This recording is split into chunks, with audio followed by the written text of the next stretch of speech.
A whole year's Ladies and passed. gentlemen, it's been a year. Holy shit, here I am. Finally got my shit together. Got my headphones ready. I got my beer. I got my cigar. I got my Mountain Dew. And got my French tickler, and I've got that feeling that something rank is about to go down. We are just 10 minutes away from, and Tania has her handcuffs. We are just 10 minutes away from Wrestlefest 7, the 7th anniversary of the Digital Championship Wrestling Federation and the 7th anniversary of Second Life Wrestling itself. And we are glad to have you all here. We're glad to see people from other places, other promotions in here today celebrating our 7th anniversary with us. And I am damn excited to be here. I've got Xander Garcia with me all the way on to the far right. Say hello, Xander Garcia. Hello, me. And in the middle, we've got Kyrie Paramore. He'll be joining us for part of the show today. And we are going to say hi to Kyrie. Say hi, Kyrie. Hey! The Perez Hilton of Second Life Wrestling, if you will. And it is Wrestlefest 7. What? We have 7 great matches lined up for you today. In our opening match, hashtag Swole Nation, Conan Craig Titan takes on Big Marcus Raymond for the SLCW men's title match. Now, I'm hearing stories in the back about, you know, they're fighting over, you know, who's got the better physique, who's more swole. When I think about two of the most athletic and well-built people in the business today, I think about these two guys.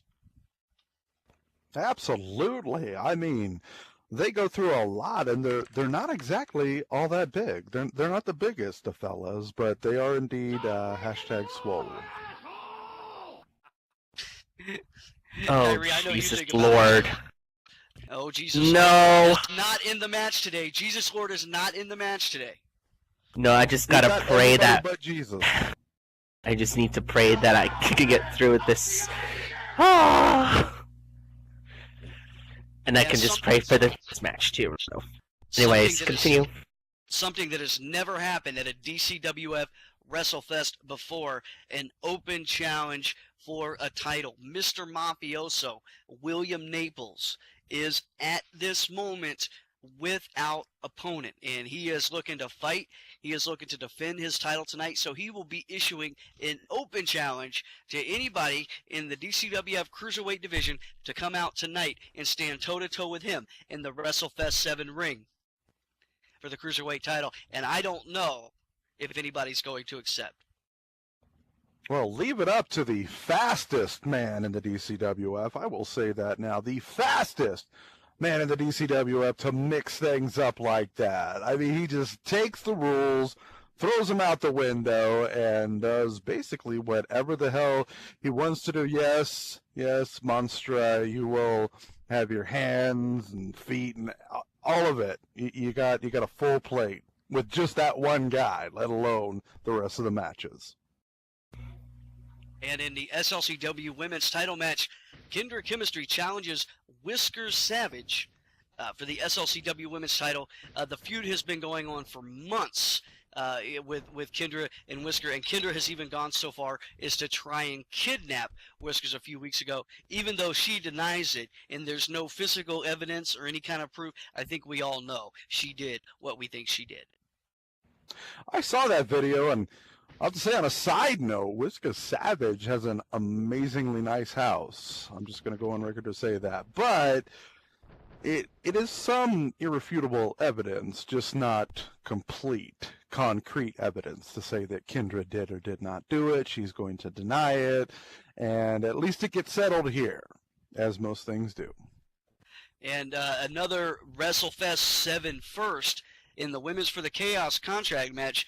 All the women in the DCWF Diamonds division are sitting back in the locker room right now, and none of them know if they're going to be in the match. Director of Diamonds Operations, Diamonds Division Operations, Nikki Rocks, has decided that she will choose the participants on hand tonight as the match starts. It's the Chaos for the contract match. It is a 6-woman over-the-top elimination battle royal, and the final 2 will have to go into a ladder-style match and get the contract that hangs overhead above the ring. It's another DCWF WrestleFest first, and I think we're going to see some shit in that one. Lots and lots of craziness. We don't even know who's going to be dubbed or deemed into that match. I mean, we have the one and only Monstra to my left, which, since I'm sitting closest to her, I'm going to say her name as much as possible in positive lights. She could even be in it. They could say, throw the ref shirt off. She's probably got gear on underneath it. I mean, if knowing Monstra, she's got some gear on. And see, look at that. She's ready to go because she has to be. Every diamond available. All diamonds on deck. All diamonds on deck. In the men's chaos match, triple threat ladder match between Jack O'Lantern, Triple X, Ryan Fury, and the Gambler, Ace Nightfire. Now, all three of these men have been battling. They've been working their way through.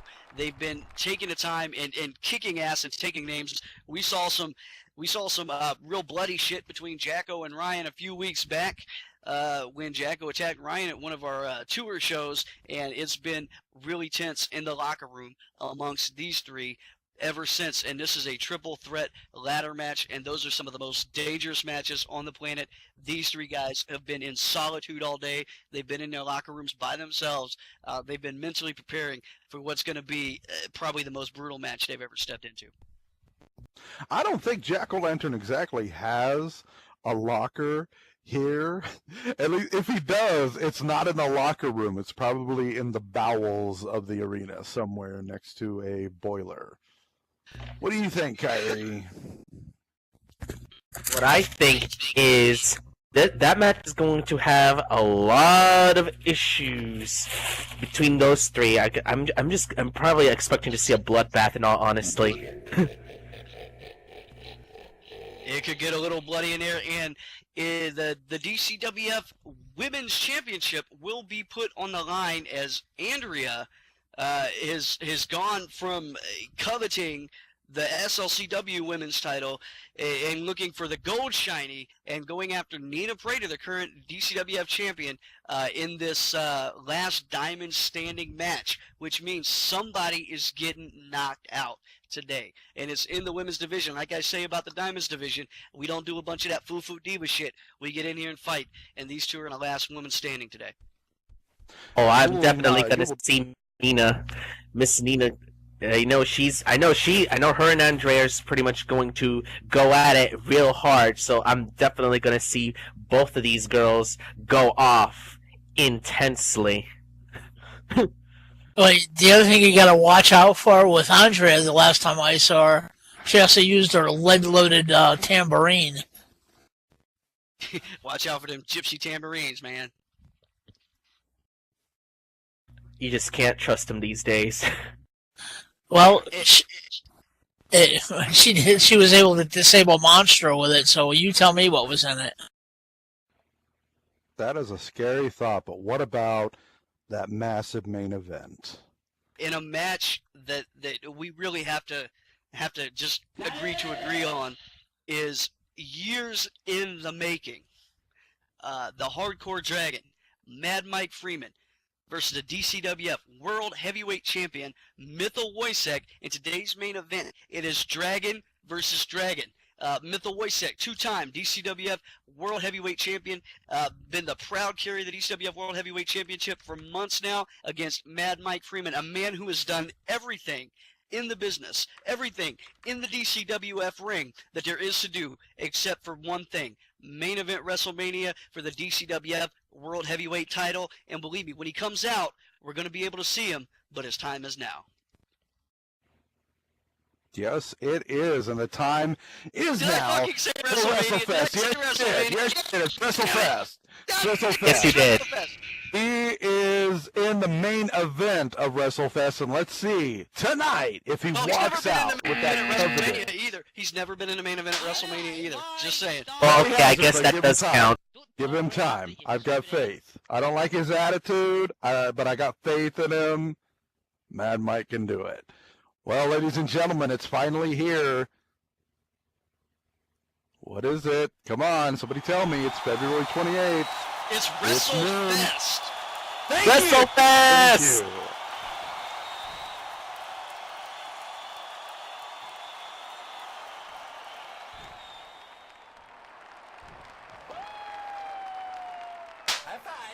High five. Yeah, baby.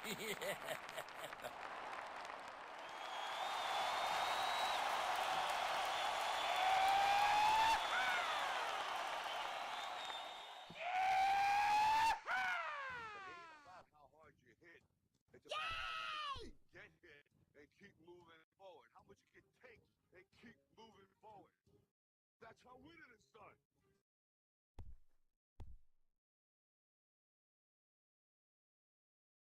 High five. High five.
All right, here we go. DCWF Wrestlefest 7 is officially underway. Folks, take a minute. We have some crowd gestures behind us. If you want to be noisy and obnoxious fans, we love noisy and obnoxious fans here. Make sure you grab yourself some crowd gestures, fire them up, and get into it with us today, as well as we didn't get a chance to say this a few minutes ago, but if you are coming in heavily scripted, really lag heavy, got crazy hair on, penises, vaginas, go ahead and take those off. We're going to have a big crowd today. Help us out with the lag a little bit. Otherwise, grab yourself a beer, grab yourself some popcorn, because it is time for Wrestlefest 7. Also in from the back, if you want to get your free, there's a free T-shirt also sitting behind Monstra. Free Wrestlefest T-shirts this year, guys. Get them for free. They're in the little vendors behind us. Grab your free T-shirt. We got men's and women's sizes. We got from small all the way up to 7XL for the fellas, like Voodoo. The big guys, get them. They're free this year. We're excited to have you here. And are you guys ready for some fucking wrestling action today here at the DCWF? Nobody? Nobody at all? Can't hear you guys. Come on.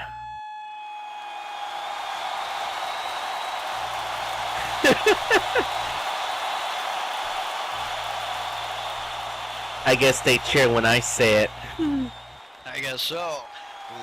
Ladies and gentlemen, this first match is scheduled for one fall, and it is for the Men's SLCW Championship. Introducing first, from Hollywood, California,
And his opponent from Boston, Massachusetts, weighing in at 268 pounds, he is the SLCW Men's Champion, Marcus Raymond.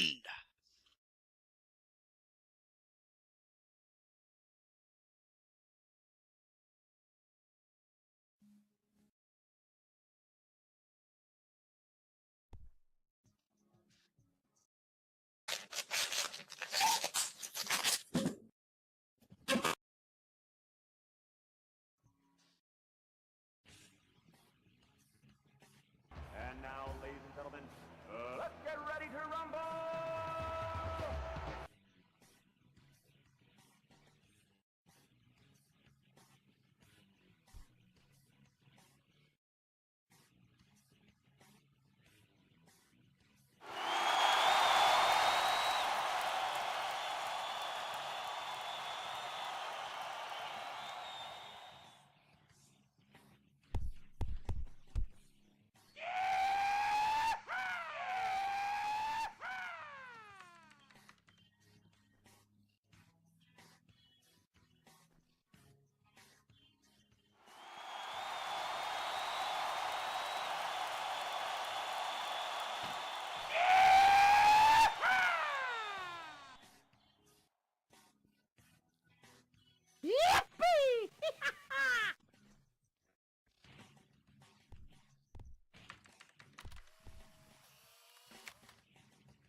Wrestlefest 7 underway now as probably the baddest referee in the business, Monstra Antonia Fogarty, keeping things legit in the ring here in this opening match.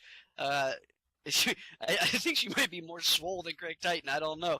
Craig Titan, the swollest man in the business, getting an opportunity to compete here today for the SLCW men's title. Ever since he's been in DCWF, he has started what has become a Twitter and Facebook revolution. Hashtag Swole Nation. Marcus Raymond, silent and strong as always, giving him that opportunity here today. And the bell has rung for the first match of WrestleFest 7.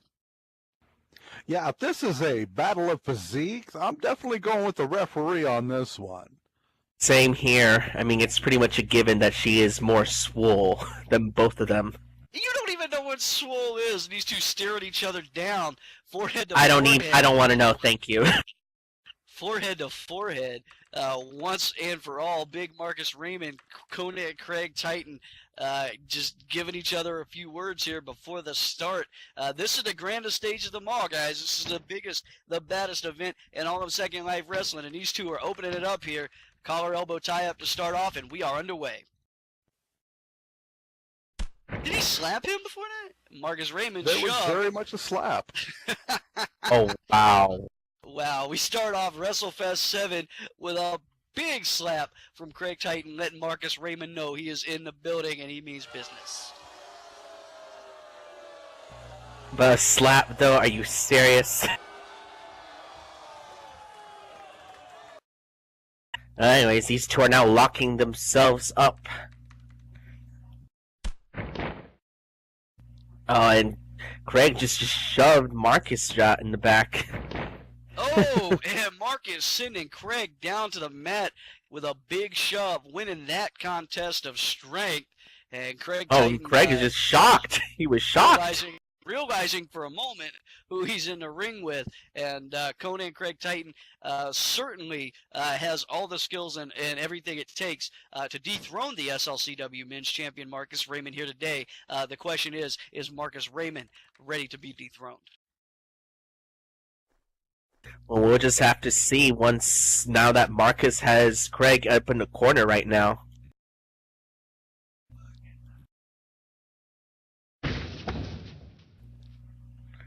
What? Nuh-uh.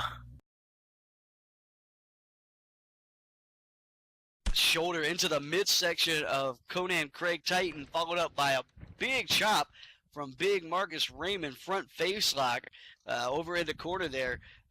Referee Antonia Fogarty kind of letting these guys go at it. This is the biggest event of the year, and sometimes being an all about the rules tough kind of referee makes for bad action, and she's giving a little leeway to these guys. Oh, Marcus Raymond vertical suplex bouncing Craig Titan off that top rope. And Craig Titan having some trouble with big Marcus Raymond here in the early stages of this match. Yeah, Marcus Raymond did not come out here to flex or to show off his swollenness, or hashtag swollenness, I guess I have to say.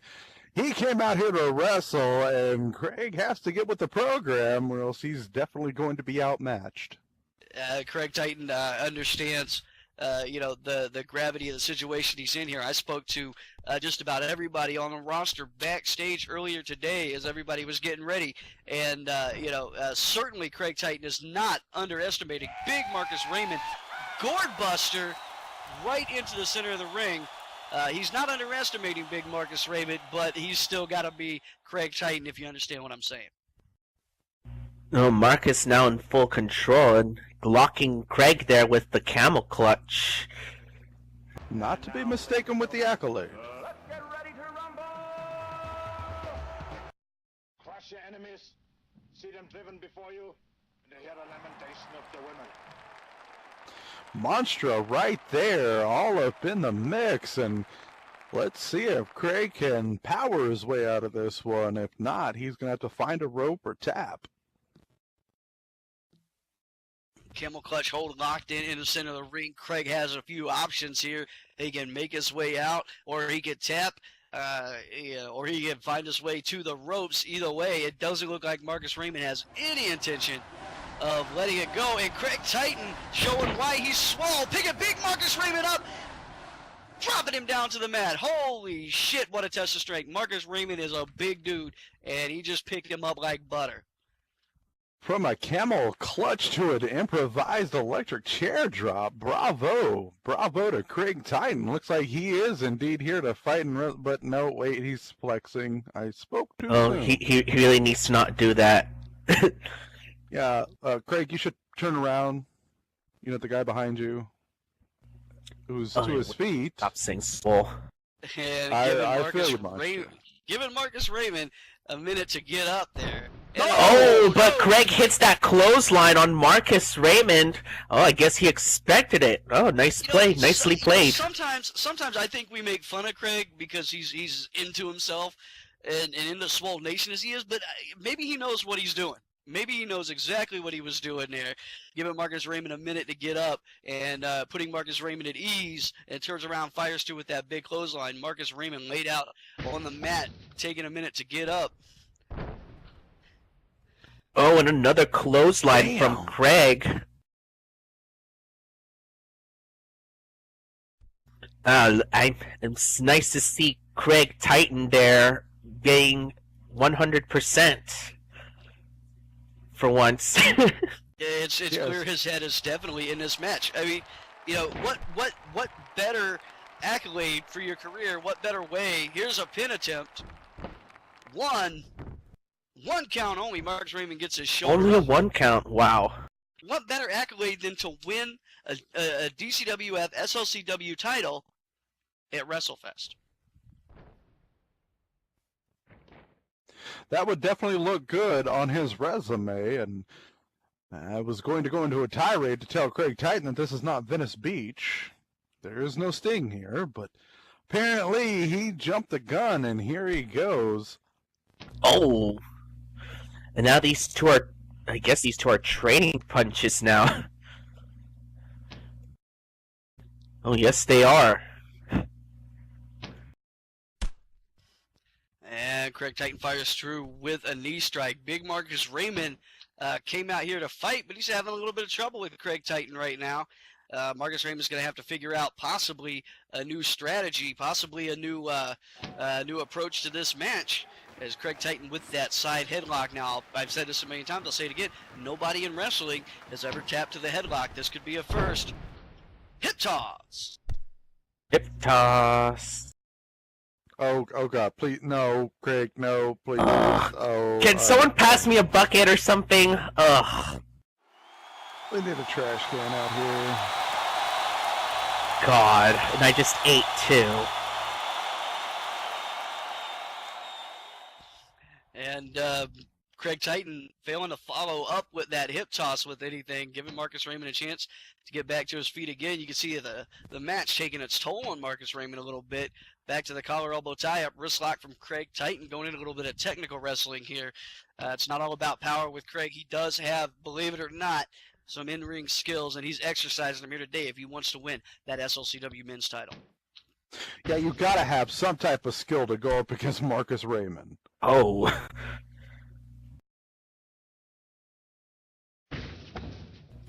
Oh, Craig just slings himself from the ropes and just... Oh, but Marcus with the drop toe hold on Craig.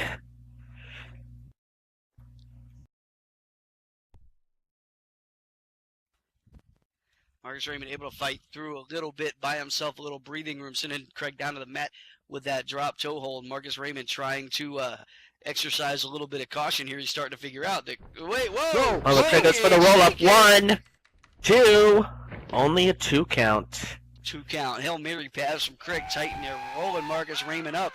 Marcus Raymond almost lost it there, able to flex out of that roll up though, and he is still the man on his feet. Well, that was a close one for Marcus though. And it was just getting close to 3. I mean, it would have been over back then.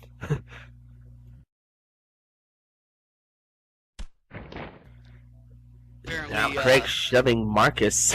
Apparently, Craig has some anatomical concerns about being in the ring with Marcus Raymond. Really? Really? Spine buster! Marcus Raymond goes down. Craig Titan, whatever you think about what he thinks about himself, he is for real, and he is here to fight today, and he is letting everybody know just how jacked he is. For the billionth time. I'm so.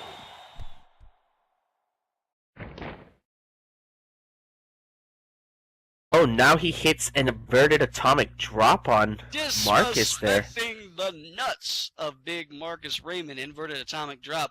Craig Titan might find a way to sew this thing up here if he continues on the course that he's on. He's been doing very well against the SLCW champion in this match, and not really wavering from what I think is his game plan. There he goes. What's he doing? Oh, no! Come on, bro, come on. Again. Dude, that is not Oh, swole. for God's sakes. It's so not swole. No, that's pussy. Pussy made. Thompson. That's what I call it. In the nuts, Marcus Raymond, a little bit of trouble here, and referee Antonia Fogarty.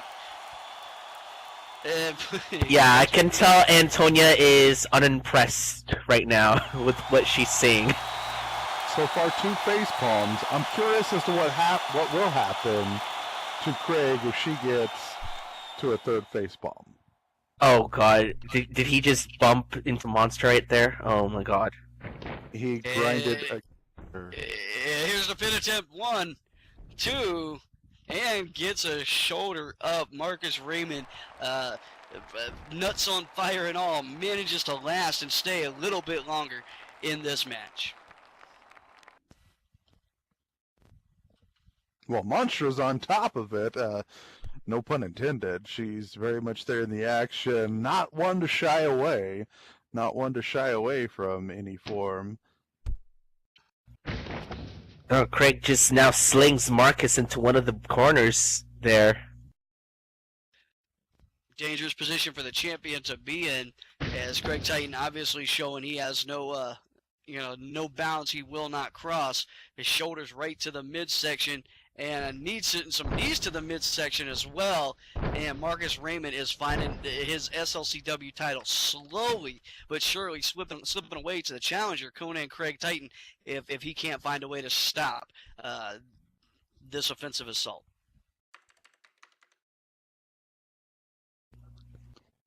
And 0 conviction coming from the ref telling him to stop.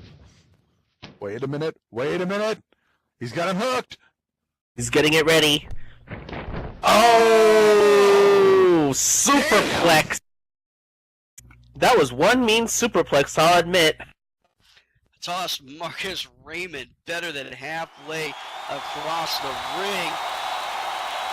Craig Titan getting right back up, flexing for the crowd. He thinks he's got this one, and he may be right. Well, we'll just have to see. As he goes for the pin right now. 1, 2. No. Yeah, Craig's gonna have to do a lot more work than what he just did right now. Marcus Raymond gets that shoulder up. Craig Titan beside himself. Doesn't know what he's going to have to pull off to get the champ to stay down. Craig Titan, though, is proven in the past few minutes here, he is in it to win it. He wants to walk out of here with that gold, and as I said before, he might just be the man to do it. I hope that was not his home run swing, because that would be a little shortcoming. That would be a little weak. But it looks like Craig is getting frustrated as he picks up Marcus Raymond right now, and it just locks him in a bear hug. Craig Titan, this might be the hardest workout of his life. I'm not going to repeat what Craig just said, but Yeah, please don't, because... Oh, Jesus. More along the line of Craig's wheelhouse. This is really good because with how quote-unquote hashtag swole he is, he's going to be messing up a lot of the midsection of Marcus Raymond. Ouch. Now with the belly-to-belly suplex on Marcus. Well, he's practically tiring him out right now. This could be his night. He is wearing the champion down rather effectively. Marcus spending a lot of this match on the mat.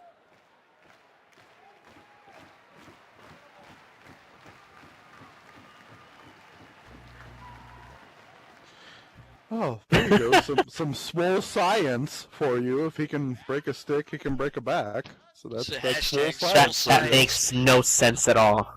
Hashtag swole science is now trending on Twitter, by the way. Let's hope he doesn't get into swole mathematics, because we're going to be here a while. 33 2/3 and a fourth. Oh God, I can just see the logic in that. And another spine buster. Marcus Raymond in a whole lot of trouble. Craig Titan has all but been able to pin Marcus Raymond in this match. And he's not giving a whole lot of, well, maybe he is now. He's not giving him a whole, well, you're not the champ yet, Craig. You still got to get the 1, 2, 3, buddy. And while your opponent's on the ground, pin in. Yeah. Doing some heart here. I see him stirring. Marcus not going to take this one lying down. Craig would be wise to turn around as Marcus. Yeah, he needs to turn around like right now. Oh! Not the headbutt! Oh, he's gonna feel that for days, that's for sure.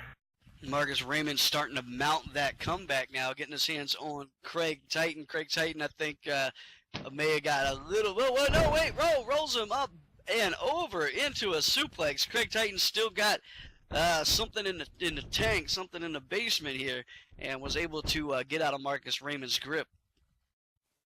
Marcus Raymond mostly ineffective in this match. Looks like Craig Titan did his homework and then some on the champion, and whoa! Oh, that's quite a splash, and now Craig is going for the pin again. 1, 2. Oh, another kick out there from Marcus, and with force too. Hopefully Marcus finding his second wind here. Maybe he can mount some form of offense, but I don't know. Calling it so far through this match, looks like Craig Titan has Marcus's card. And wait a minute! Oh, Marcus with the roll up. 1, 2. Nope. Only a 2 count. Craig Titan managing to get out of that roll up, sparing himself of a pin. But first man back up to his feet, Marcus Raymond has honestly physically been taken to his limit thus far in this match, and needs to figure it out, needs to mount some kind of offense, or he's going to walk out of here without his SLCW Men's Championship. Craig right there is just in disbelief right now. I mean, all these attempts that he's been trying to do, and basically Marcus kicking out on every one of them. Wait, whoa. Well, oh God, Marcus, did he run into the? Oh, wait! No, The tights, only a 2 count. Tights, Marcus Raymond still able to get out of it. Oh, and Monster just noticed them. She was a little preoccupied. She had to catch Marcus before Marcus crashed into her, and something tells me that might have been bad for Marcus. Oh, not a good idea for Craig to be arguing with the ref. Especially a ref like Monster. Are you serious? You know, I've said 100 times before, I've never seen a ref go and change their decision and their call based on, oh, wait, but Marcus goes for the roll-up. From behind. One Oh, count. only a 2 count. Not a 3. Marcus Raymond able to get underneath Craig there, but Craig just in a nick of time getting out of it. Almost saw his hopes of SLCW Championship gold go right out the window. Ooh, so very, very close, and... Oh, Craig with the clothesline right now.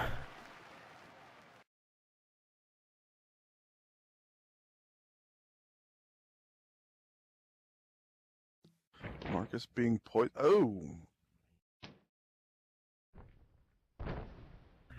Oh, swing net breaker from Conan Craig Titan there.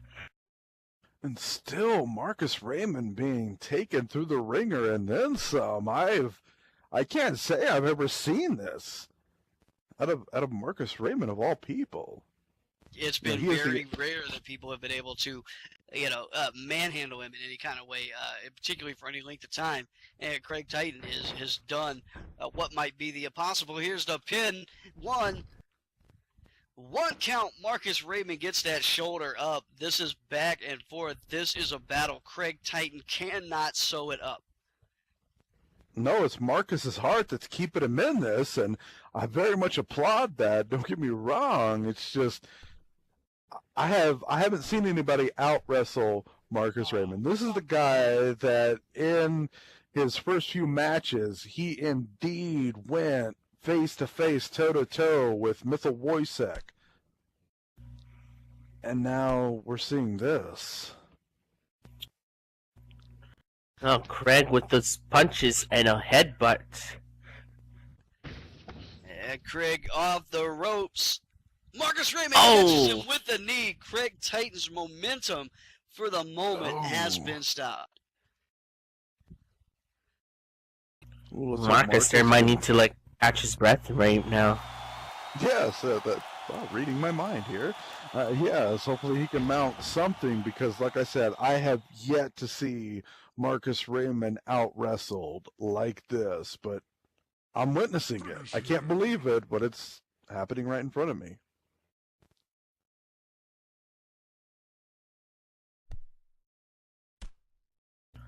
Oh, big boot to Craig. Craig Titan charges in only to be met with Marcus Raymond's size 11 boot right to the face. Hashtag swole eye. Hashtag swole eye? What? Swole eye. Craig Titan, putting on, an impressive display here. Marcus Raymond to the top. Oh! Double axe handle. Oh, yeah. Right off the top rope. Craig Titan is and now Marcus down. with the pin. 1, 2. No. Oh, there's still more work to be done on Craig there. Marcus Raymond has taken, superplexes, kicks to the balls, all kinds of stuff from Craig Titan during this match, swinging neck breakers. He's trying to come back. He's trying to mount that offense. And Marcus Raymond, The one thing I got to say about him is the same thing that Rocky Balboa would say about him. Big standing power bomb. It's not about how hard you hit. It's about how hard you get hit and keep getting up. And Marcus Raymond continues to get up from anything and everything Craig Titan throws at him. Marcus actually wanting Craig to stand up here. This is... Uh-oh. Uh-oh. Oh, and a mafia kick from Marcus Raymond. There it is, the mafia kick, sending Craig Titan head over feet. Head over feet. Here's So the 1, head. 2. 1, 2. No! He gets out. He gets Wow, next for a moment there, I thought it was going to be over.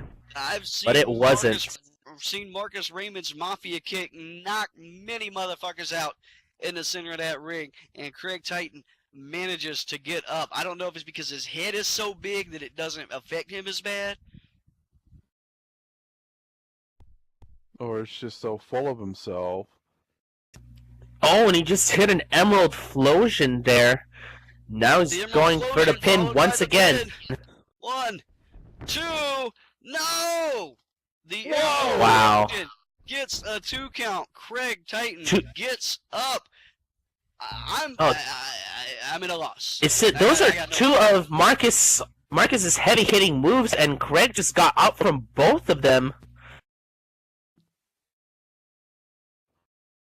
Wow. Craig Titan is very much hungry for this. He's showing heart himself, and I don't know what Marcus is going to have to do to keep the leader of the Swole Nation down. Tiger driver, Tiger driver. 1, 2, 3, ladies and gentlemen.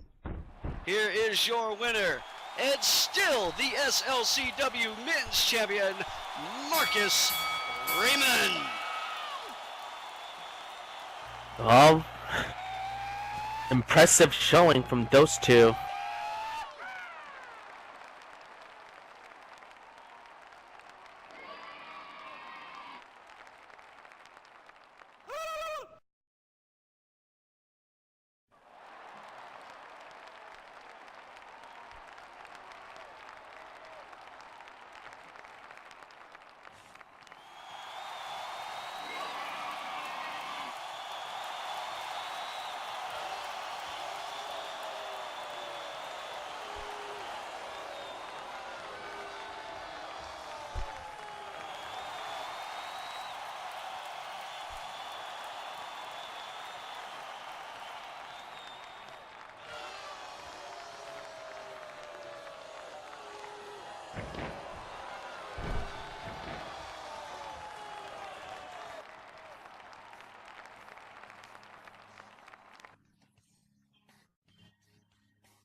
A tremendously amazing showing by Craig Titan. Very. I gotta say, I'm impressed. You can't say nothing about the man. You don't have to like his posing. You don't have to like his attitude. But what you gotta say is that he took Marcus Raymond to a level that Marcus Raymond has never been taken before. Right here on this Wrestlefest stage, and that's just the beginning, guys. We still got 6 more matches to come, and before we continue, we'd like to remind you that if you are not a member of the DCWF fan group, we have a board behind us that when you click it, it will give you an option to join the DCWF fan group so you can keep up with all of the things and all of the happenings here at the DCWF. Or you can shout out in open chat, hey, bitch, I want a fan tag, and somebody from the DCWF will hook you up. Also, if you're on Facebook and you want to follow us, Digital Championship Wrestling Federation official page is on Facebook. Go to Facebook, like that page. Don't forget, guys, get your free WrestleFest t-shirts. It's free. It's my favorite my second favorite 4-letter F word. And Xander. Well, I laugh.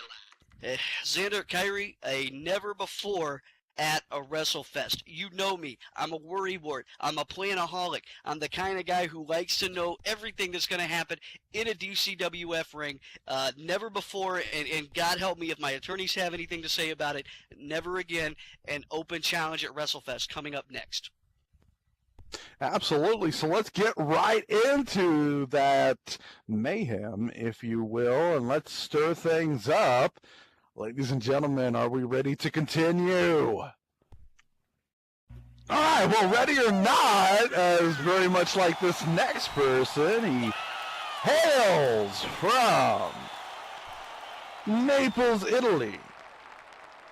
Weighing in at 215 pounds, ladies and gentlemen, this is your cruiserweight champion, the mafioso himself, William Naples.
Alright, cut the music. It's already happened, but okay.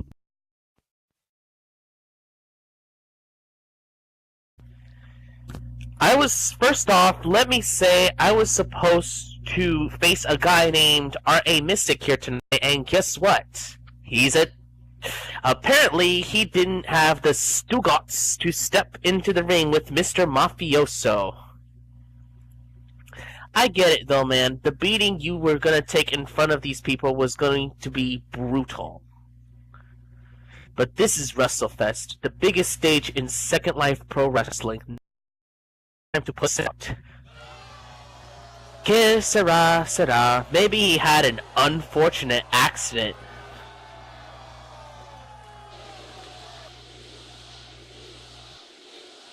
But William Naples is a fighting champion.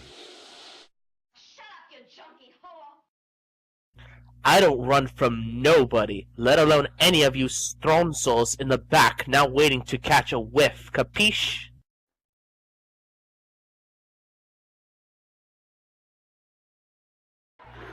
So, in order to not disappoint these good folks, I'm going to issue an open challenge to any of you mutts that want to get into the ring and pry this title away from my hands. But I gotta be honest, I don't think any of you got the meatballs to step into the ring with me. Shut up, Rock. Don't want to get beaten up again. Don't want you to get beat. There you have it. That open challenge has been issued. So who's it gonna be? We're waiting. I don't know that anybody's gonna step up here. I don't know that anybody's gonna step up.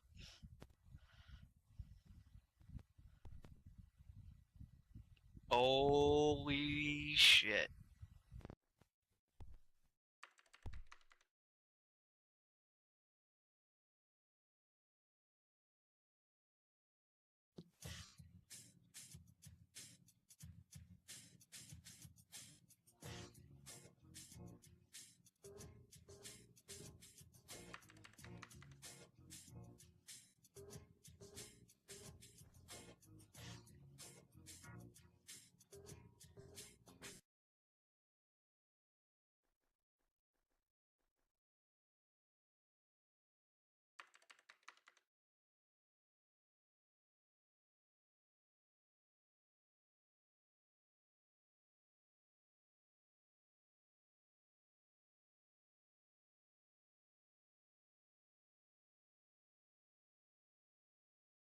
Why don't you go back to your home on Whore Island?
There you have it. Ken Okami taking and answering the call here as DCWF Cruiserweight Champion issues the open challenge. It's been known for a few days now that this was going to happen. Many guys in the back had the time to consider. And why do you want to face the mafioso William Naples? I guarantee you, if you don't leave this ring right now, I will kick your ass back to Japan.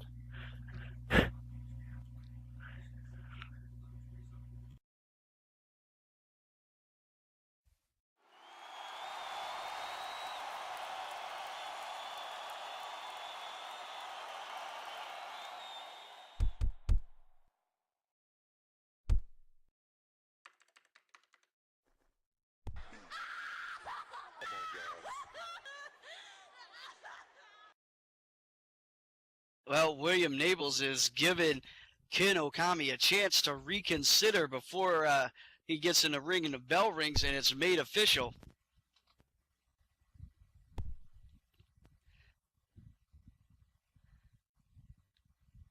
Oh, William there trying to be slick, saying, "Oh, I didn't know Tarzan is Japanese."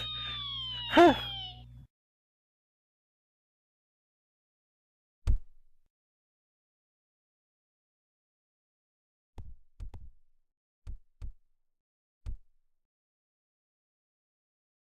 All right, folks, if you're just joining us, we have the DCWF Cruiserweight Open Challenge going on right now. Mr. Mafioso William Naples issuing the challenge. Ken Okami answering the call, sees an opportunity here to make a name for himself in the DCWF, coming out from the back ring. Also, I'd like to take a minute to remind you that if you are coming in and you got a lot of crazy, scripted stuff on, take that off. Help us out with the lag a little bit. Take off your primmy crazy hairs. Put on something a little bit more simple, so we can keep the show flowing smoothly. And this one is going to be one for the history books here. Never has an open challenge been issued at a DCWF Wrestlefest, and Ken Okami is here, and he looks ready to fight.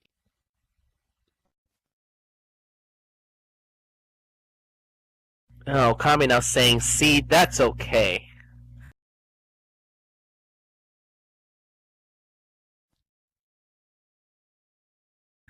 Oh, looks like he's getting ready to fight. He just tosses his hood out to the side.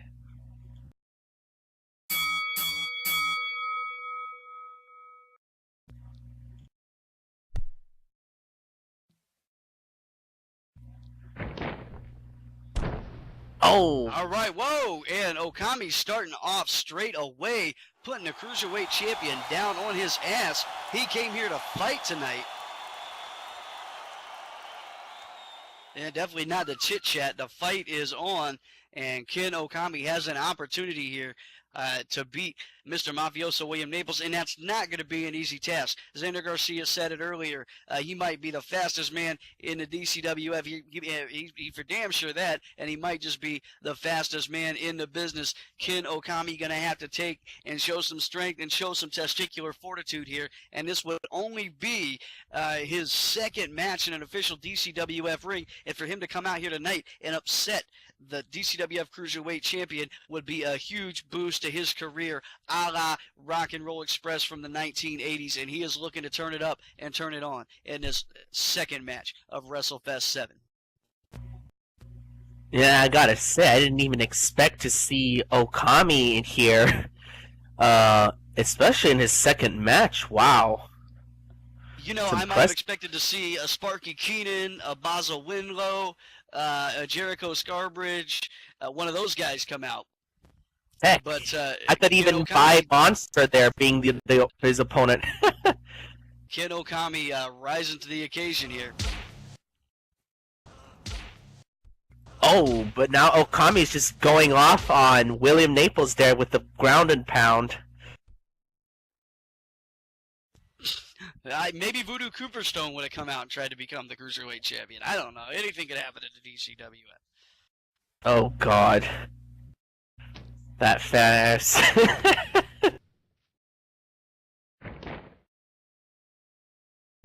Oh, Okami with the drop kick to William there.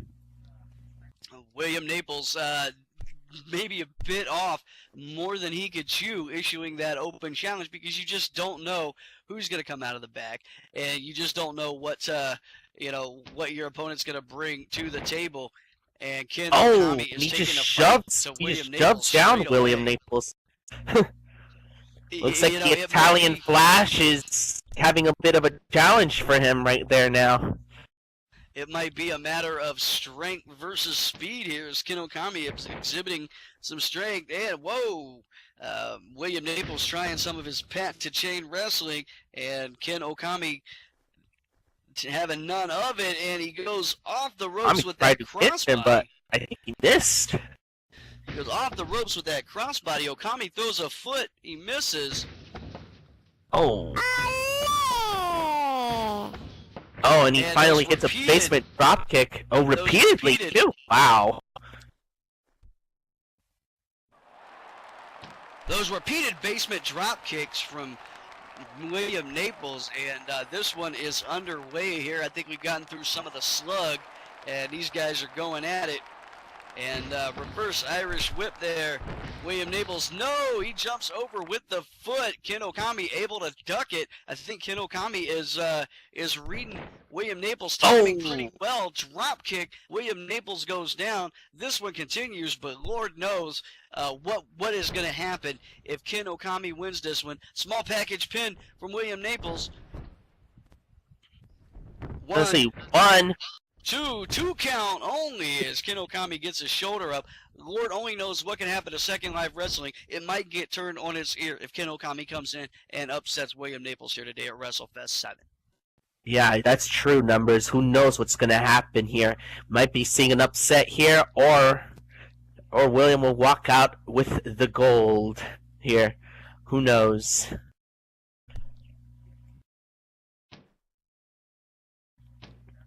Well, now William going with the punches on Okami now. He's just whipping him to the ropes.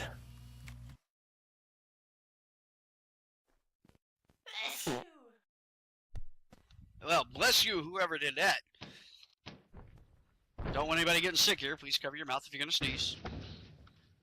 Yeah, for real. We don't want to have an epidemic. And these two fighting it out, throwing punches at each other over in the corner. Antonio Fogarty still calling the action here in the second match of WrestleFest 7. Hip toss from Okami, and William Naples and then away, comes off the ropes yeah, with a okay. back spin kick of some kind.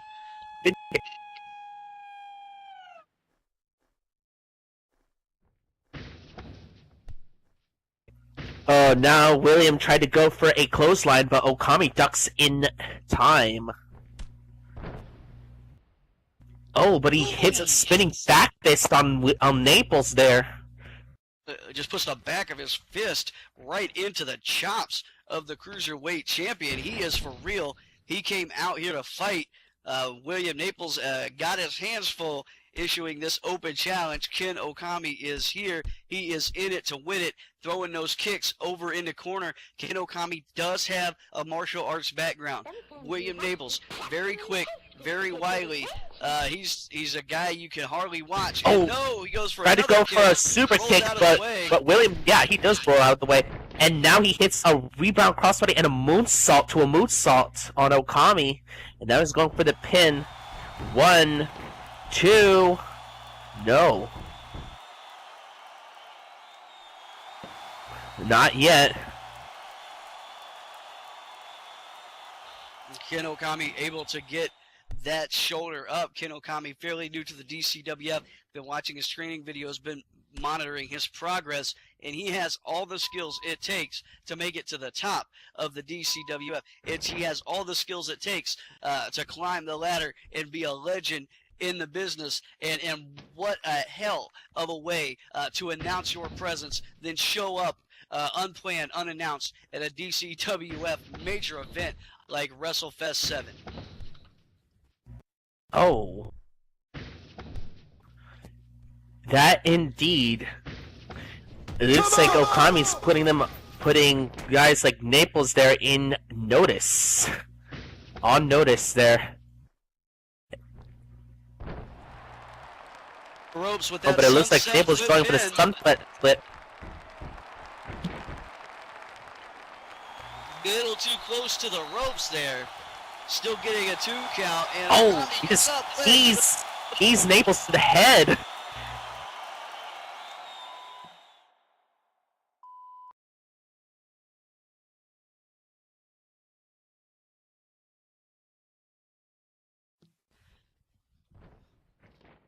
Ken Okami getting some fans out there in the audience, making that impact. You saw the entrance for William. Here's the pin. 1, 2 count. You saw the entrance for William Naples. The crowd got onto its feet. But I think Okami might be making some converts and believers out of some of these guys. Well, I mean, look what he's brought into his repertoire right now. I mean, you have to be impressed with it so far, even if it is just his second match. But hey, don't count out William just yet. He's up on He's the a ropes champion now. for a reason, after all. He's up on the ropes now, measuring his opponent. And William Naples here trying to regroup, trying to come up with maybe a new strategy to be sure he's had his hands full here. And Okami thinking a little bit better of it. Coming down off the ropes, deciding not to. That's a very dangerous place to be, that high up in the air against somebody like Mr. Mafioso William Naples. And both of these men right now are breathing heavy. They've come fast. They've come hard. They've done nothing but take each other to the limit.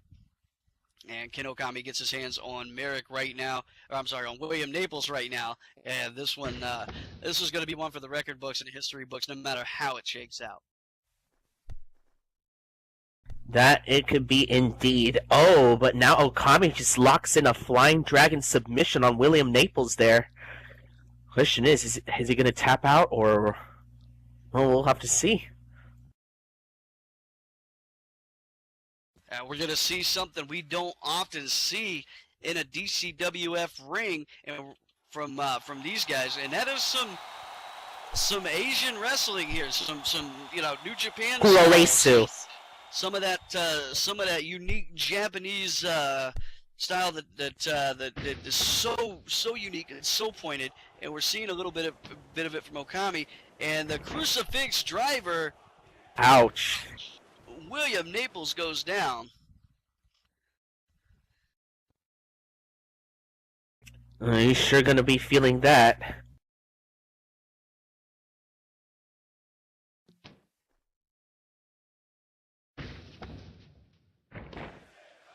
And Okami off the ropes, doing some high flying action of his own with the leg drop there.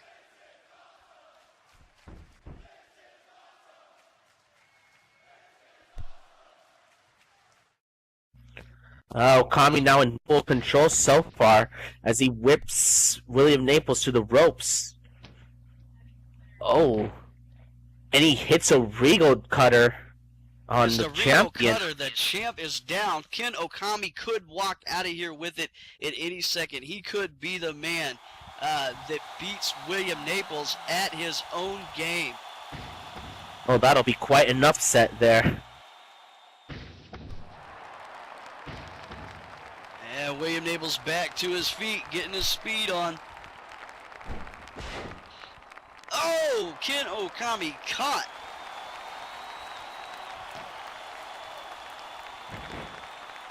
Yeah, looks like Okami tried to go for a crucifix driver, but it looks like William Naples did.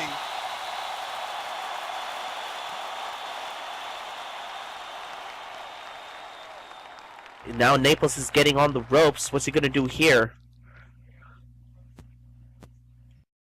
Now, I gotta say, if it's one thing impressive about Mr. Mafioso there, it's his ability to use this.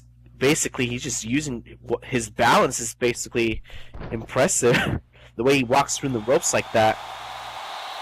Apparently, he was a tightrope walker back in the day in the Italian version of Cirque du Soleil. Well, it definitely helped, especially in this sport called wrestling. And these guys taking it to the outside a little bit. William Naples back up to the ropes. Tightrope walking again. And will he be hitting Okami, or will he miss? Risk it all. This is really high risk there. Well, Ken able to get up, and he goes off in a cyclone kick from Ken Okami. I don't know if that's Kung Fu, Karate, Kinpo, Shinja, or Egg Roll, whatever the hell. Bashi Kwan. Or whatever the hell his skill is. I could name a lot of styles. He is the real deal.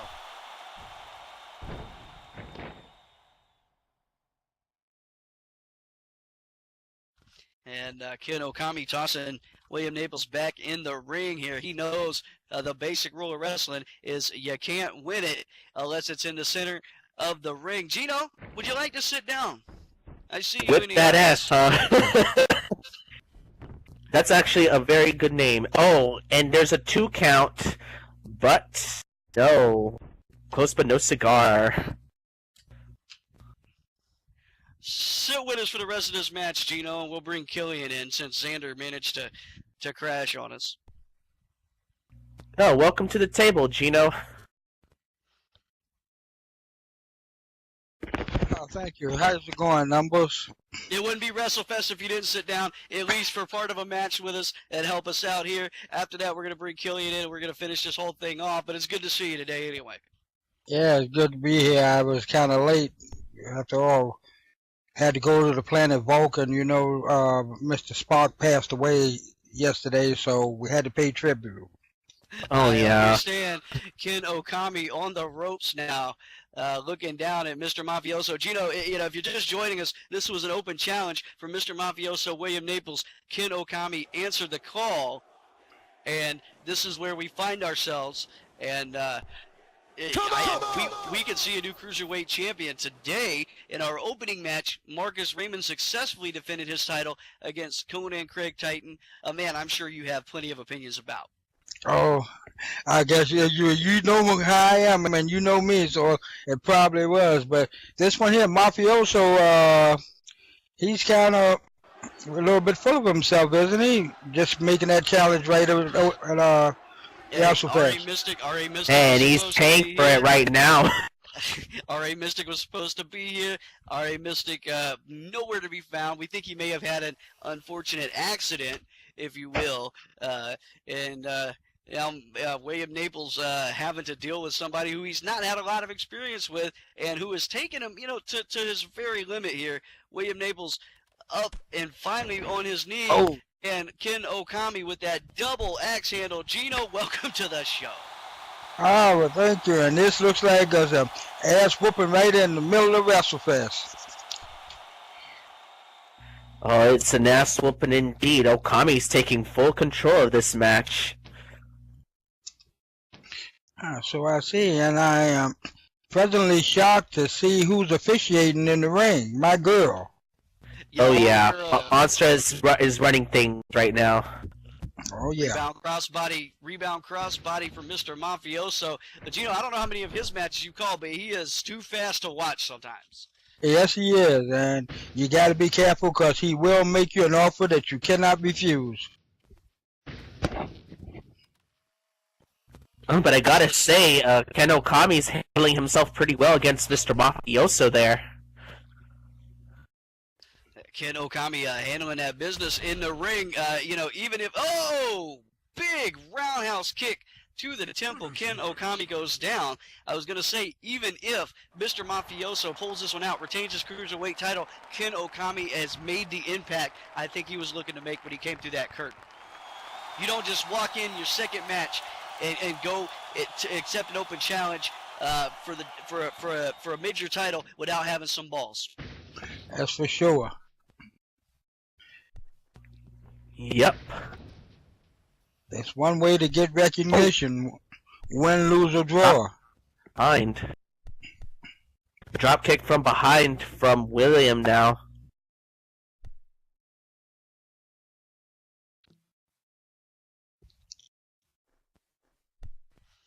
Yeah, we still got plenty of action to go here, but this cruiserweight action is the thing to be watching at this moment. And Ken Okami has found his offensive assault falls short in a diving leg drop from Mr. Mafioso William Naples.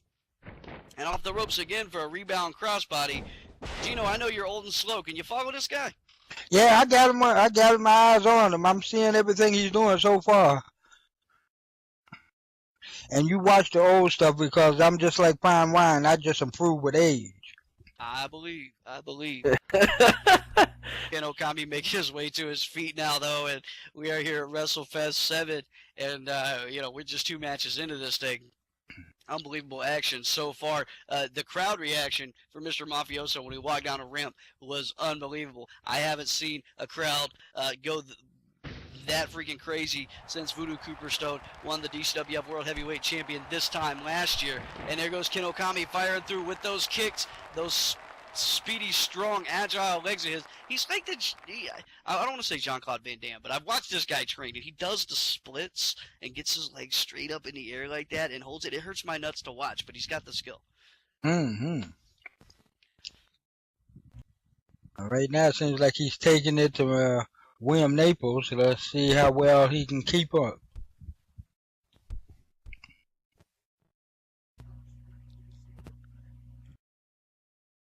William Naples so now far, is over in the corner. Okami, stalking him on the assault. William Naples comes over across the ring. Okami up and over, head scissors, push-ups. Look at this guy. yeah, he was expecting that, obviously. Yeah, so it seems. And there's that tilt-a-whirl. Woo, there he goes.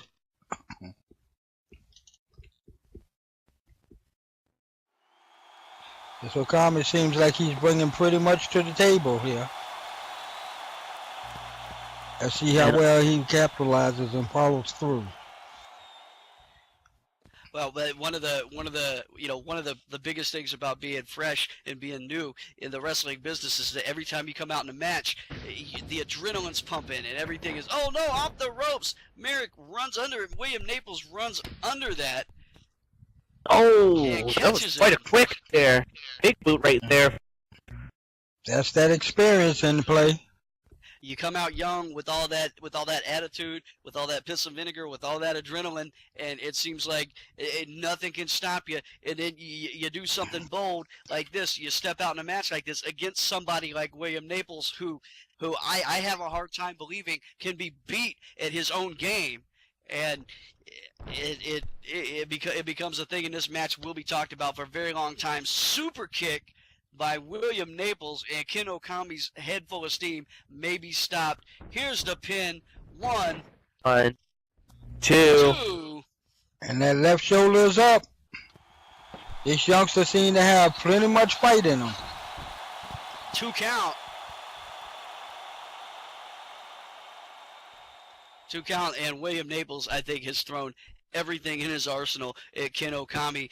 Ken Okami, I think, has thrown everything in his arsenal at William Naples. These two refuse to give the other an inch. And there it is. Rebound crossbody caught into that arm bar. That arm bar right from the rebound crossbody. You're surprised with that. You have no time to mentally prepare and get your body ready for the pain you're about to endure. And this has got to be it.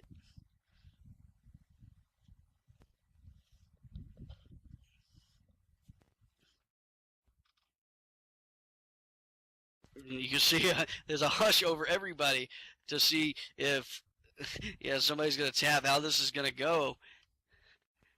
And Okami sliding, working his way across the ring. Yeah. But this one seems like Naples took a page out of Roberto Del Rio's book right there with that lock. Oh, looks like he reached the ropes now. Makes it over to the ropes, and this one will continue a bit longer. I think William Naples has always had a strong following. He's one of the best cruiserweights in the business. I think he's the best cruiserweight in the business, but I have to believe that Ken Okami has made some believers out of some people in this WrestleFest audience tonight.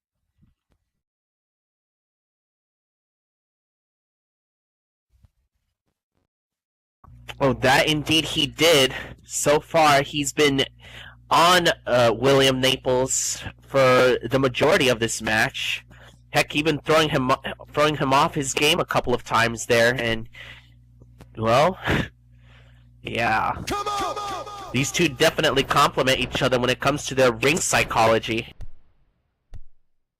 And William Naples now laying in those outlaw stomps. William Naples, make no mistake, he's a crowd favorite, but he has a mean streak. He is not above fighting a little bit dirty and being that guy. And here he goes on the assault again off the corner turnbuckle.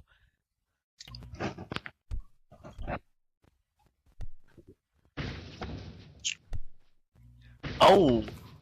And Okami throwing legs, trying to catch him. Not so much luck. Off the turnbuckle again. And, whoa! Oh! Spinning head scissors takedown. Ken Okami is just unbelievable.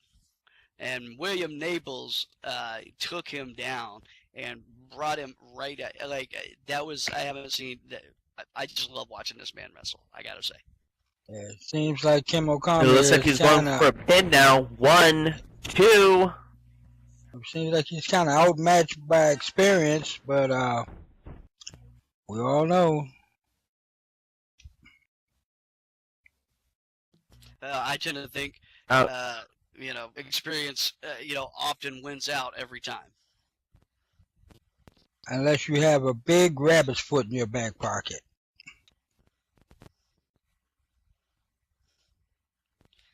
And Ken Okami sent up and out of the ring.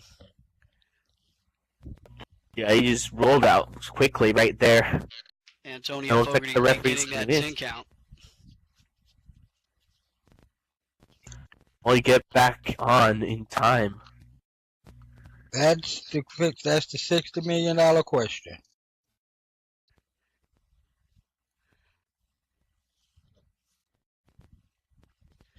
All right, reached up to the 10 count. Here is your winner, and still the Cruiserweight Champion, the Mafioso William Naples.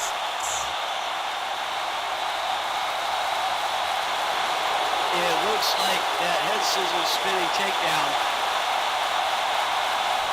put Okami's head into the mat, and he just wasn't able to continue. But what a hell of a showing for Okami in his first ever WrestleFest event. Yeah, I figure you're going to hear more from this kid, too. Oh, most definitely. Okay, Numbers, well, thanks for letting me sit in here. Let me let Killiam get over here and carry on with WrestleFest, and I'll be sitting out here in the crowd watching. Thanks for sitting down with us, man. Enjoy the show, Gino. Thank you for the intro, Gino. Hey, Killian. Hello, hello. Oh, Kyrie's in heaven. He's in the middle again. All right. No comment. The WrestleFest action does not stop here as Kendra Chemistry challenges Whisker Savage to get back her SLCW Women's Championship. This is a no disqualification match. these ladies have come here tonight to take each other to the limit. This feud has been going on for months now, with Kendra going as far as to kidnap Whiskers a few weeks ago. She denies doing it, but Whiskers found herself in some very precarious positions, and no doubt is Whiskers going to defend her title with tenacity and veracity against Kendra Chemistry, who is from time to time, and this is me being generous, known to be a little bit conniving. Ladies and gentlemen, this next match is scheduled for one fall, and it is for the SLCW Women's Championship.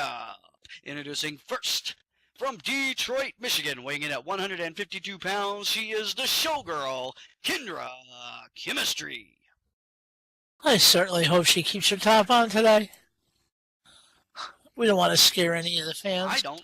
Exactly. So please keep it on.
All right, and her opponent from the highlands of Ethiopia, weighing in at 175, standing in at 6'5", she is the SLCW Women's Champion, Whisker Savage.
High five.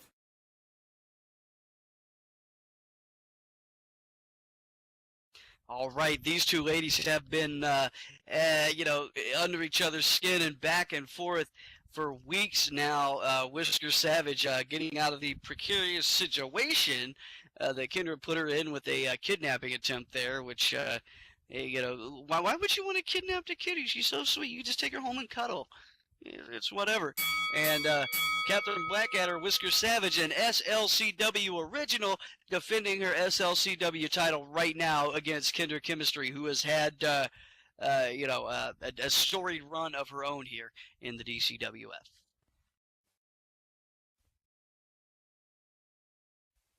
Yeah, these two have been beefing so intensely as of late. Even led to that kidnapping you mentioned. Numbers is just wow. It's like back and forth, these two. Oh, but Kendra just hit an awesome drop kick on Whiskers now, and she just shoves her down to the ring. Kendra Chemistry, fans love to hate her, and she loves her enemies too.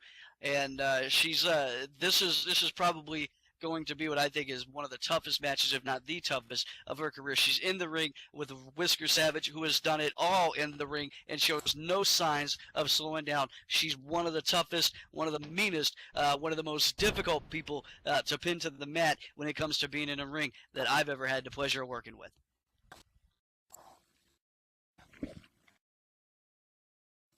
Yeah, the showgirl's always been about the flash. And I do mean that. Yeah, literally. Ugh.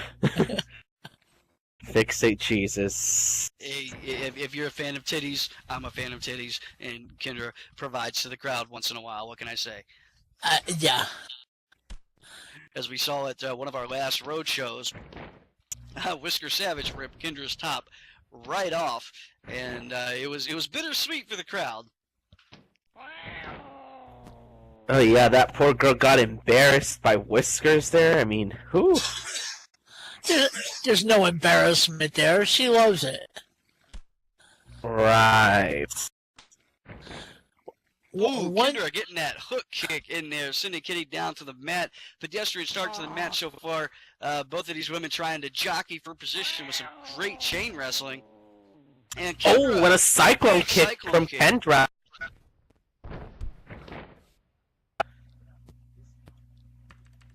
Well, she's definitely keeping up with the veteran Whisker Savage over there. Oh, I see a table coming out. I see it too. Looks like Kendra Chemistry there is not going to be playing this time.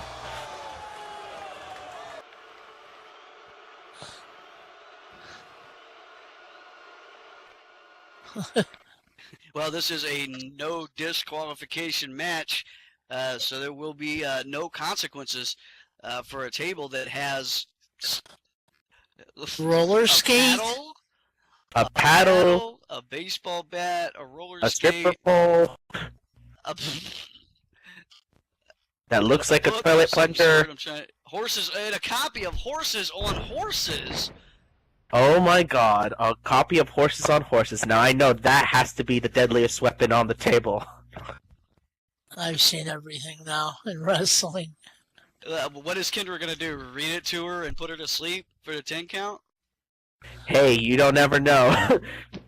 and that's what it is. Oh. No, I was going to say she could roll it up and use it to slap her nose with it. No, but I hear if you open it and read it, the person you are facing will be knocked out instantly, so... Sounds like you've been on the receiving end of that.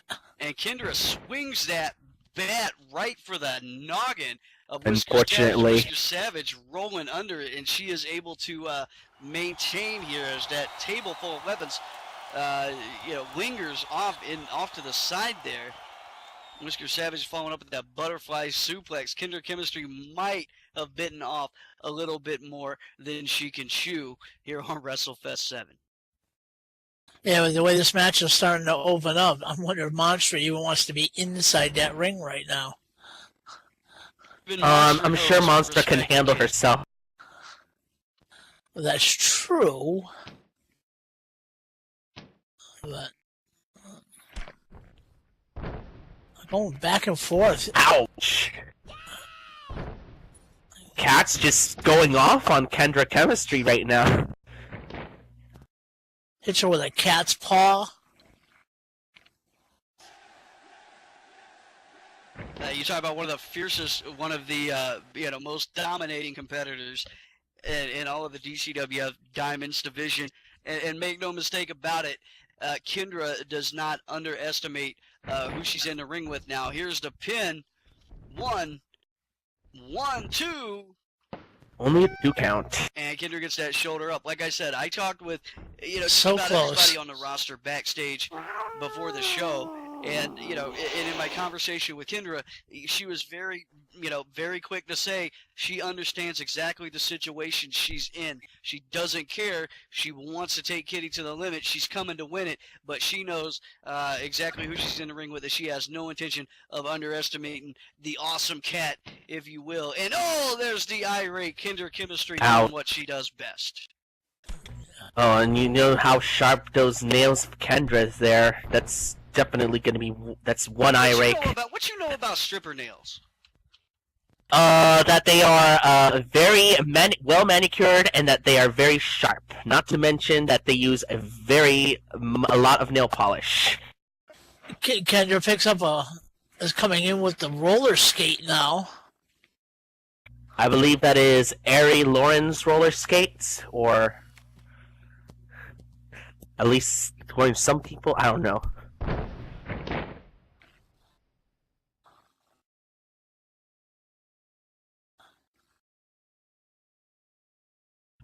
Now Kendra has it on her hand, but it looks like she's trying to... Oh, and Whiskers tried to go for a clothesline, but Kendra pretty much... Oof. Rolls out of the way.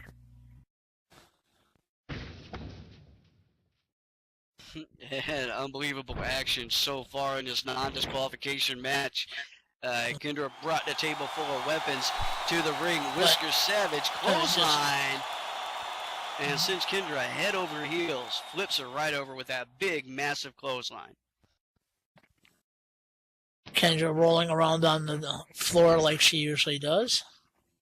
Oh, and now Whiskers with the sharpshooter right now.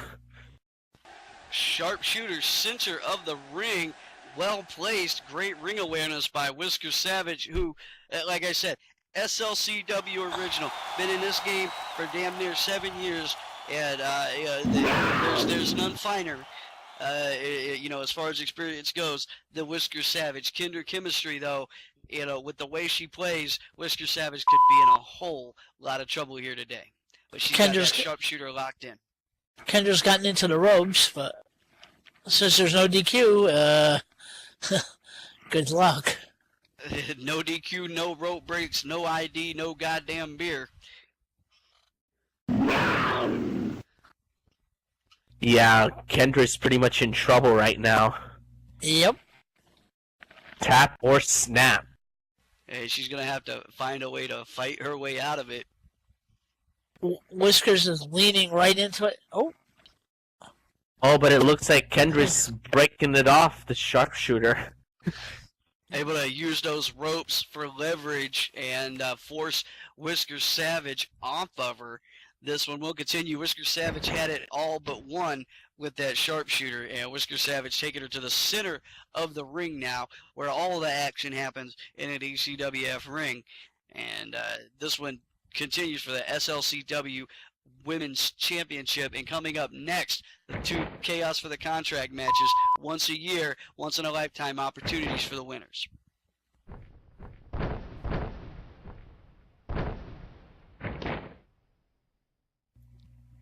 Oh wow, Whiskers is showing pretty much no mercy there on Kendra. Of course, I don't blame her with what she's been putting Whiskers through. Even Monster's noticing how aggressive Kitty's getting. Like I said, you can't really blame her. Look at the hell that Kendra's Yeah. been... Jesus. Who knows about that kidnapping even that was attempted? Not What by kind Kendra. Apparently, it's not by her. Kendra going back to that table full of weapons now. Whisker Savage has managed to avoid each of Kendra's attempts at use of weapons before. She's coming in with that paddle. What kind of wrestling match is this going to turn into? A spanking match, obviously. Well, no.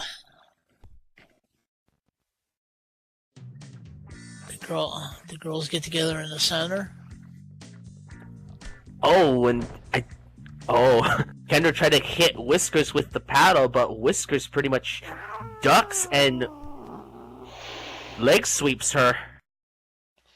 Whisker Savage not playing, another weapon attempt avoided, and she rolls under that clothesline, and it looks like it caught Antonia. Oh no. Yeah, Kendra's pretty much screwed now. Bad timing on Kendra's part. Really bad timing. Did she just know who she just hit? Kitty with that European uppercut sending Kendra down. Antonia Fogarty out. Look, it's not Kendra's fault. Whisker Savage rolled out of the damn way, and Well, first, he doesn't want to get hit. Oh. Be damned if she didn't get caught. I think she spanked her with a paddle too. What the hell is this gonna turn? I like where this is going. Oh, I don't know, but I am not liking Kendra's chances right now. Kendra Irish whipped into the corner. But Kendra hits a spear on Whiskers, apparently. Oh, nice. Kendra hits that spear and flies herself out of the ring at the same time. And now she's grabbing that copy of Horses on Horses. Oh, I've been hearing a lot of things about this book. It's been the death of many men and women. I even hear Chuck Norris's fist is inside when you open it, and he punches you when you attempt to open it. Punches you, but yeah.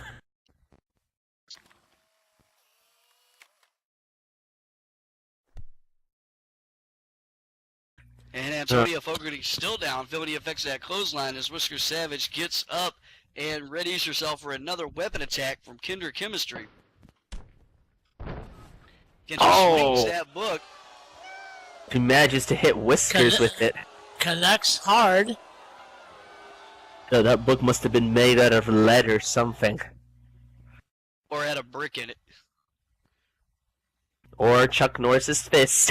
Or Chuck Norris's fist. Yeah. All of the above? Actually, it probably weighs more than you do, Kyrie. It does have, as Honey likes to point out, 976 chapters. Wow. Kendra just grinding her foot into her now. Stomping. Oh yeah, Kendra now letting Whiskers have at it. Now she picks her up and whips her to one of the ropes. Or to the corner at this point.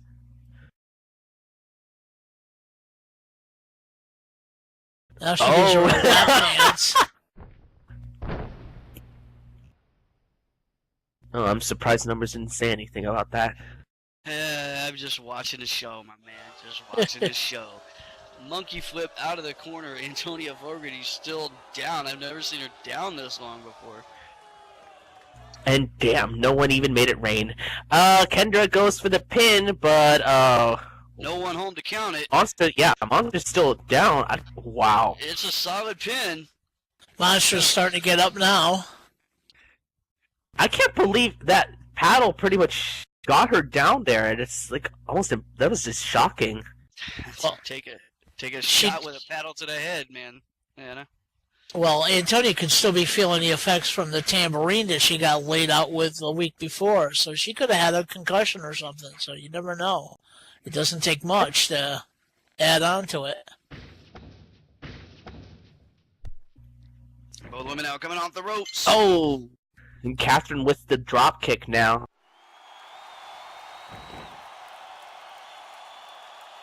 And a fist drop to Kendra Chemistry.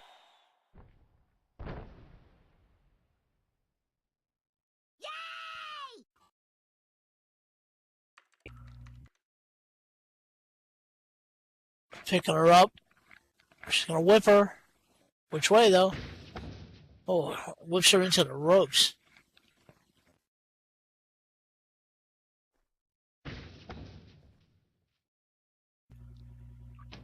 Zarrakan Rana from Whisker Savage. Kendra up and over. And Whisker Savage is still, even after some assaults with the weapons, is still fighting and still trying to hold on and retain that title.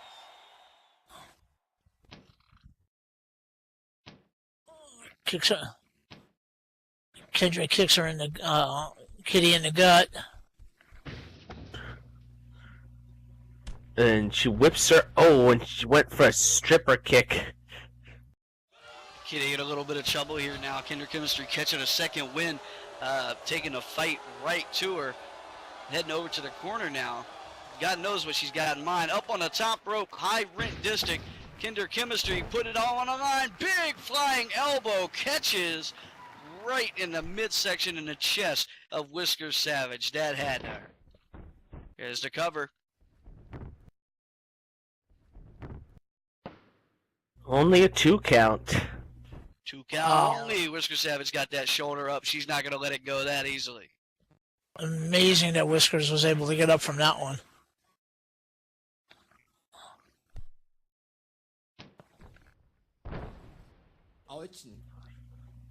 Oh, the backdoor DDT from Kendra, and now she pins her in a waist scissor pin. 1, 2. Nope. The resilience of Whiskers is just amazing. It just shows you how much of a champion she truly is. Oh, Kendra now frustrated.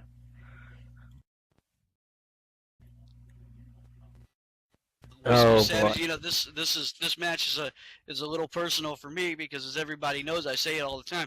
Whisker Savage, you know, trained me, got me ready to be in the ring, and you know, each and every time she steps in the ring, you know, I feel like a proud son. You know, even though she's not older than me by any stretch of the imagination. She's older than me too. But what the hell? Well, that wasn't wise of Kendra to do. Two unwise things to do. Oh, she was getting in Monster's face there about the officiating. Yeah, not a good idea. No. Never take your eye off your opponent. That too. 2 warnings.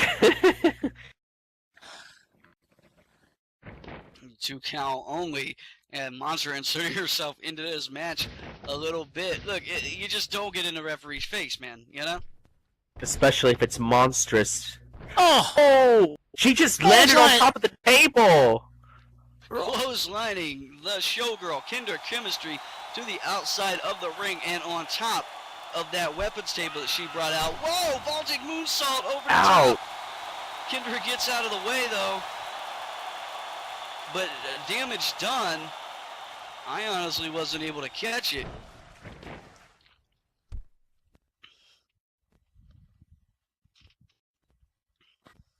Both of these women now in the ruins and the rubble of that Whiskers table gets up hurt. The ruins of that table that had all the weapons on it, and Whiskers up to her feet first. Kendra sweeping the leg, sending Whiskers back down onto the outside here on that very, very thin mat on this concrete floor. That mat ain't made of much, guys. It hurts when you hit it. Now she's got a piece of a stripper pole? Are you sure that's a stripper pole? It's definitely a stripper pole. Well, yeah. I know, because, well, I know my stripper poles. If you say so. The big question Oh! of the day is that stripper pole blue and gold? Or white and gold, or is it blue and black? Really? Really? Really? Oh, shut up, honey. I know you're Oh. secretly laughing over there.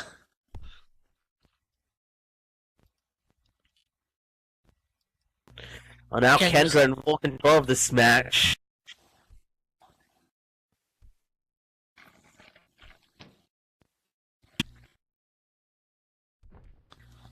Oh, and she And the hits a Koji Koji clutch. Locked in, Whisker Whisker point. Savage in trouble here in the center of the ring. Her SLCW title might not be safe here as this Koji clutch, and even in the center of the ring, it doesn't matter if she gets to the ropes because there's no disqualification. Anything can happen. So is she gonna be knocked out, or will Whiskers find a way to get out of this?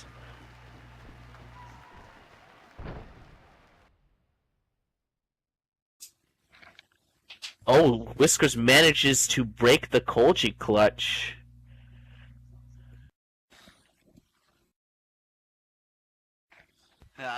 She's paying the price for it, though. As you can see, she's favoring her back. And Kendra Chemistry still able to make it to her feet. Kendra Chemistry not pulling any punches here against the SLCW Women's Champion. She came to fight. We haven't seen a title change hands at this Wrestlefest 7 yet. We've had the Cruiserweight, the SLCW Men's. Who knows what's going to happen with the SLCW Women's? And a kick to the gut and a front face lock. And Kendra Chemistry lays in the punches to the back of the head and the lower back of Whisker Savage. And another knee to the gut.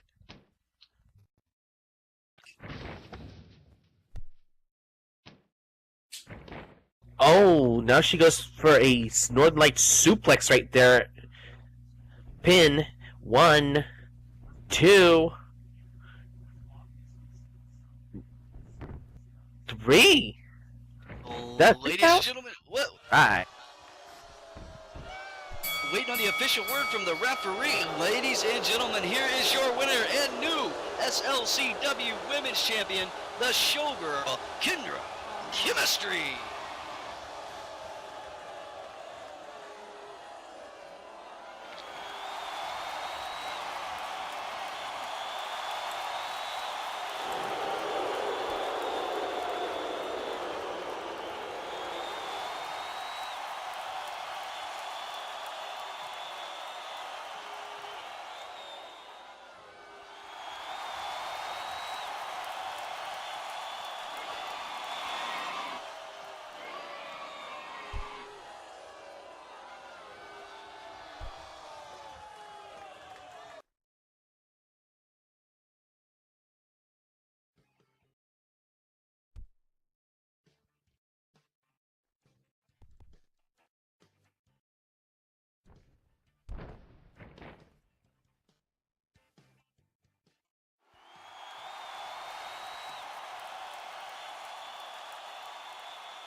All right. Well, there we saw Kendra Chemistry giving it all it's worth and walking away with the SLCW Women's Championship, winning it off of Whisker Savage. And we're still Title's tonight, too. and we're still plenty of ways to go in this WrestleFest here, our 7th anniversary of the DCWF. And I think it bears saying that very few things in Second Life, let alone real life, last as strong and as hard for 7 years as the DCWF had. And everybody who has ever stepped through these doors, ever stepped in a ring, ever watched a show, ever bought a T-shirt, we owe you a debt of gratitude for keeping the DCWF going long and strong. And we hope to have 7 more years. Now, coming up next, and this is going to take a little bit of explaining, and I'm going to try and get through it as quickly as I can,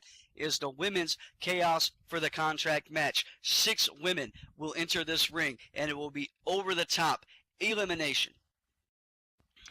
And the final 2 will go into a ladder match to get that contract in that briefcase that you see hanging above that ring right there. This is the women's Chaos for the Contract match. It bears repeating that we've been doing this match for 7 years in some way, shape, or form, and all but one who have won the Chaos for the Contract have gone in and cashed it in and won their championship.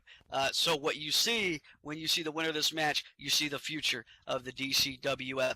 Fellas, are you ready?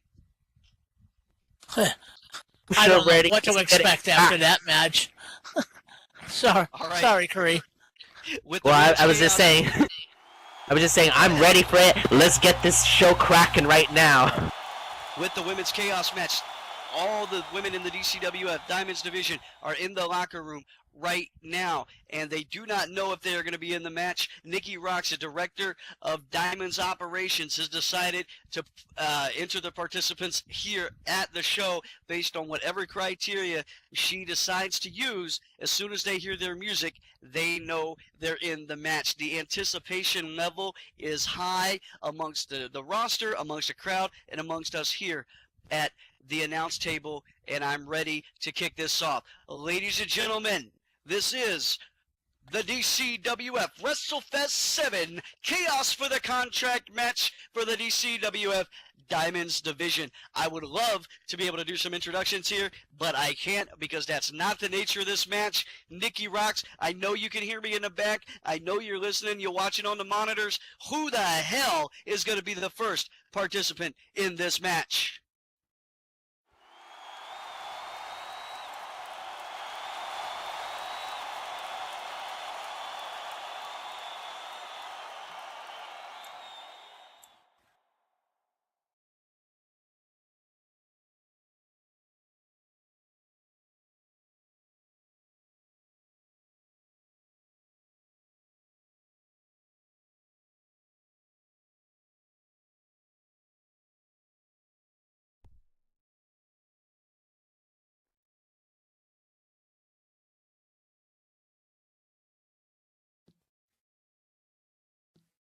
All right, I know those lights, and I know this girl. It is Anastasia Lutz.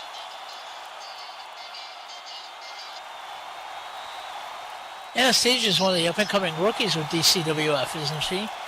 And she has been very impressive since she set foot in a DCWF. All right. My girl Anastasia.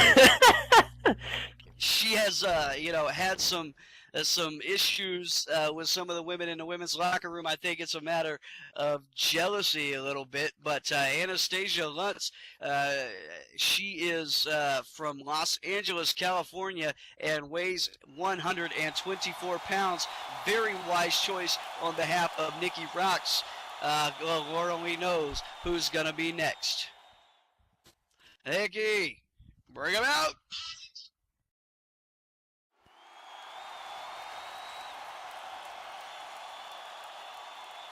See what treats we have next.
All right, cheerleader Mickey from Pep Valley, weighing in at 120 pounds, our second participant in the DCWF Women's for the Chaos Contract match. Cheerleader Mickey and Anastasia have clearly had their differences in the ring, and this is an opportunity for them to get at each other here on the grandest stage of them all. Lord knows Nikki Rock is picking the best of the best here, and I'm waiting to see who she has next. Here we go. Right.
From parts unknown, weighing in at 200 pounds, Miss A. Ray, the third entrant into this match, and quite possibly the odds-on favorite, the biggest competitor in this match. She's got a better than average chance of being able to walk out of here with this contract. And man, I gotta tell you, I don't know what Nikki Roxx has got left in her arsenal here. But let's see who's next. Oh, we're definitely gonna be surprised. That's for sure.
Oh my God, it's the model Heidi Himmel. Last I heard, she was comfortably retired in London, England, but she showed up tonight weighing in at 115 pounds, maybe to reclaim her spot in the DCWF, former two-time women's champion out of nowhere. Holy cow, it's not going to get any better than this. I'm telling you right now, folks. Nikki, you cannot top this one. I promise you. Prove me wrong.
And just when I thought it couldn't get any bigger than what we're seeing right here.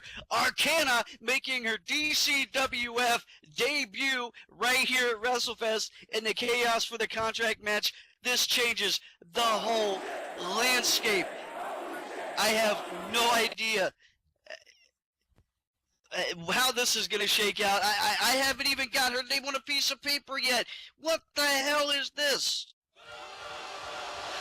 One more to go, and then I got nothing left.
We've seen this video several times. It appeared on Facebook, it's appeared on YouTube, and it's appeared at shows, and we have no idea what it means. But I think we're about to find out!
Nikki Rocks put out of in-ring action Oh! a few months ago by none other than Heidi Himmel when Nikki Rocks' arm was shattered in several places, and maybe Nikki wouldn't have come out tonight. Maybe she wouldn't be here except for Heidi Himmel showed up. Oh, wow. And now Nikki Rocks has taken it right to Heidi, and this one is underway. First four over the top are out. The last two go to the ladder. Unbelievable. Arcana is here. Cheerleader Mickey is here. Heidi Himmel is here. Nikki Rocks is back in the DCWF ring. I'm about to Yes. We got the model, we got Anastasia, Cheerleader Mickey, the Witch Arcana, Boss, Miss A. Ray, and we got the head of the Diamonds division, Nikki Rocks. That was actually quite a shock. I did not see that coming. I'm just, wow. Oh my god. I'm speechless. This is just crazy. Nikki has been happy to work behind the scenes and do what needs to be done to get the shows off here at the DCWF. But because Heidi Himmel's back, this might be a little bit personal. And Arcana showing up at the DCWF, that's something I don't think I would have ever thought would happen. And nothing surprises me anymore. But here she is as she just comes up through the bottom of that ring. and we are underway here in this Chaos for the Contract match. The winner has a very, very long walk to go to win the DCWF Women's Championship. Oh, wow. I mean, we got Nikki over there going off on Heidith Himmel right there. Anastasia and Mickey locking up, and we got heck of a fight between Arcana and Ms. A. Ray over there. Oh my god. I wonder how Miss A. Ray's head is doing, though, after it meeting the belt that... Oh, yeah, I saw that, too. That Monstra applied.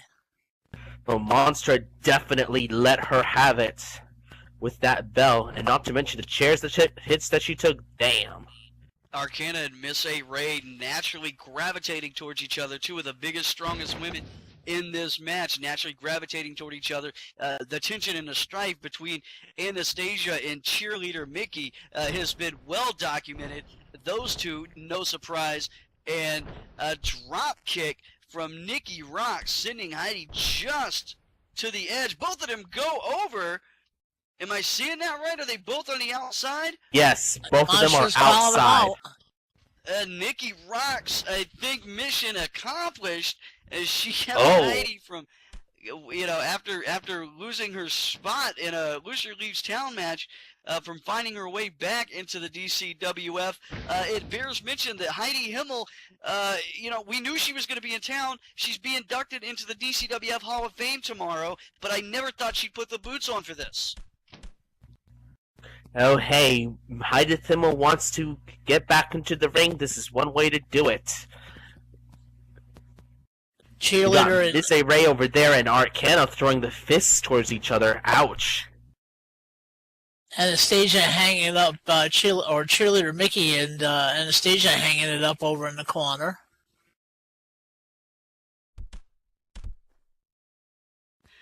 Once you get your adversary out of the ring, there's still, Yeah, Heidi's pretty much, she loses, she's gone for good. I guess maybe the deal was, if Heidi doesn't win this match, she's got no way back into the DCWF, and I know she was, chomping at the bit to get back in that title scene, but Nikki Rocks made sure that didn't happen. And both groups of these women now, taking it to each other. The chaos is just beginning, but we've already had 2 eliminations. Oh, really? And wow. Well, it looks like these two are still fighting each other, Heidith and Nikki.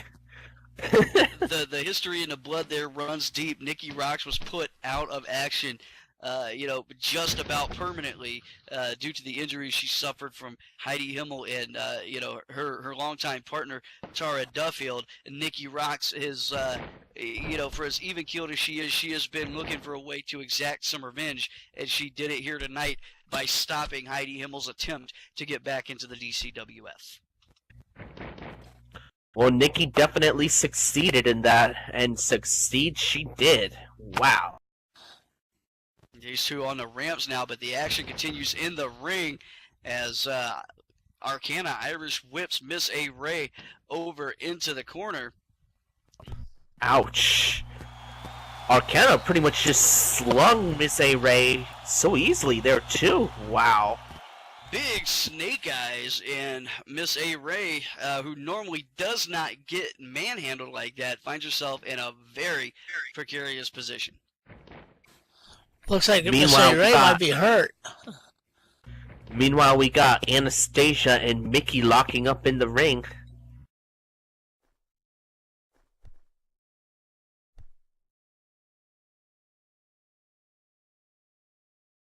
Anastasia, the underdog in a match like this, against women the size of Miss A. Ray and Arcana, and against somebody who has done nothing short of thwart her every attempt to make inroads in the DCWF Diamonds division in Cheerleader Mickey. And Cheerleader Mickey trying to toss her over the top rope right now.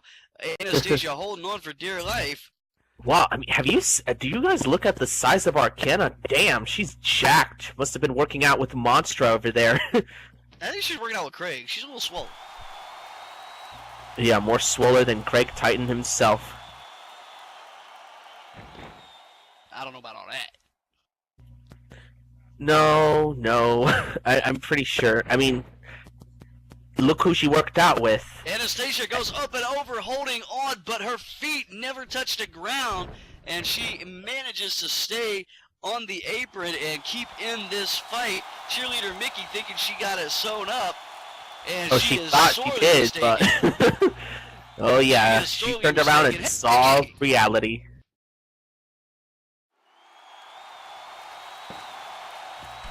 Anastasia push up, head scissors, taking Cheerleader Mickey down. Cheerleader Mickey turned her back too soon.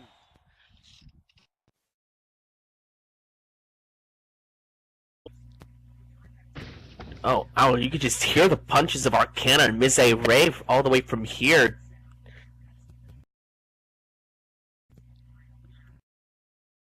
And Anastasia just hit a basement dropkick on Cheerleader Mickey now.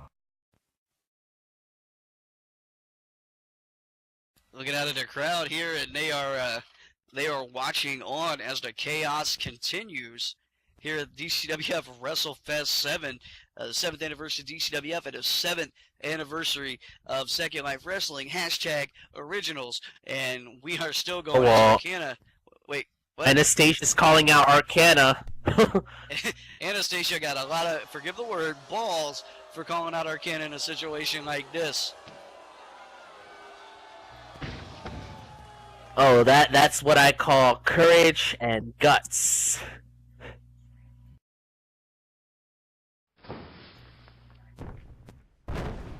Both which Ooh. Anastasia has. Oh, With a little acrobatics there, she's able to plant Arcana's head right into the center of the mat. Cheerleader Mickey and Miss A. Ray have decided to have a go at each other over here in this near corner to my left.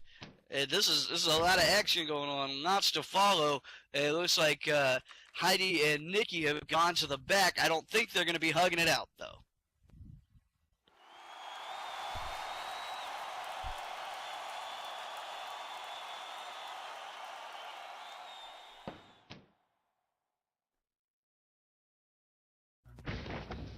Oh, now Cheerleader Mickey just slung Ms. A. Ray to the corner while Arcana's pretty much.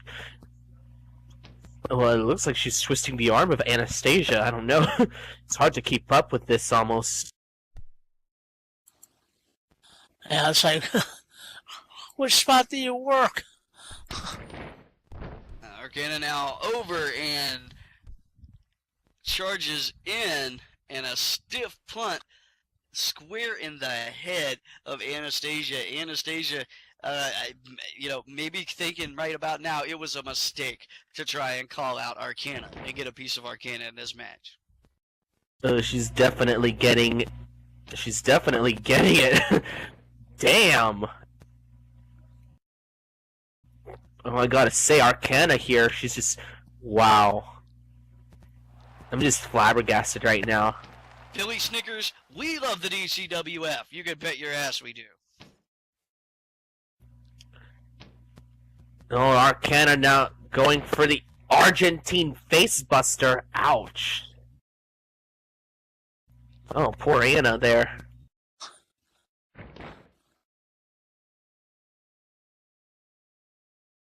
Anastasia looks like she just might be in some trouble. No, leaping face buster. I speak too soon. Arcana caught. You can say what you want. Arcana is big. She is tough. She is strong. She is a fighter, but she is not invincible. And Anastasia proving that right here, right now. I say Ray putting her into a gorilla press. Oh boy, Mickey, she's going to be feeling it. Is she gonna throw her right out of the ring that way? And Mickey goes over, but she is hanging on to the ropes. Her feet have not yet touched the ground, waiting on the referee to call it. No, cheerleaders are athletic, and she pulls herself back into that ring. I think Miss A. Ray thinks she had that shored up. Nothing doing though, as cheerleader Mickey's still in this contest, as well as Arcana and Anastasia. Ouch.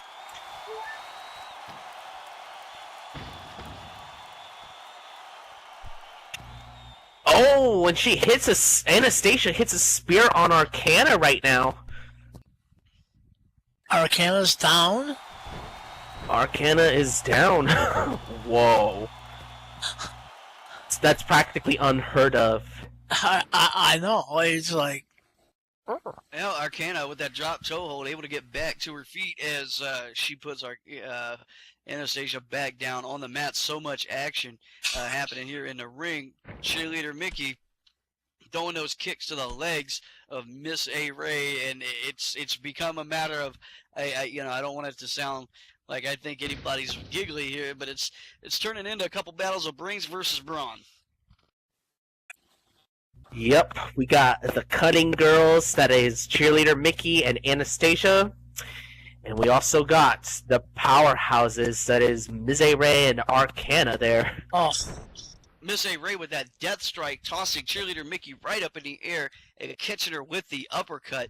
Miss A. Ray came to play. She's been uniquely silent in the DCWF Women's Division, just waiting and biding her time, and she saw her opportunity as soon as her music hit to come out into this match, and she is going to make full use of it. She is yet to win the DCWF Women's Championship, and this contract is certainly an inroad to a match like that.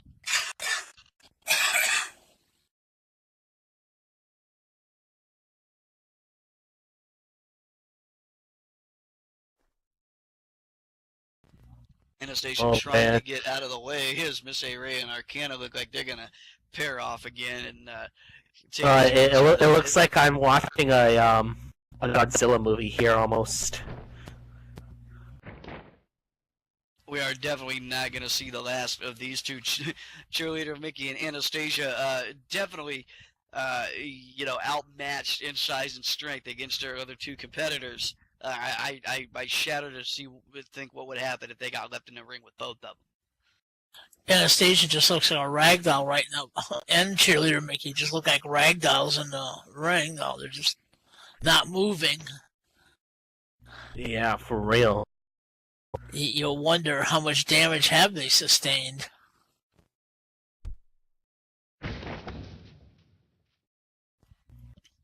Oh man, that Arcana in the corner.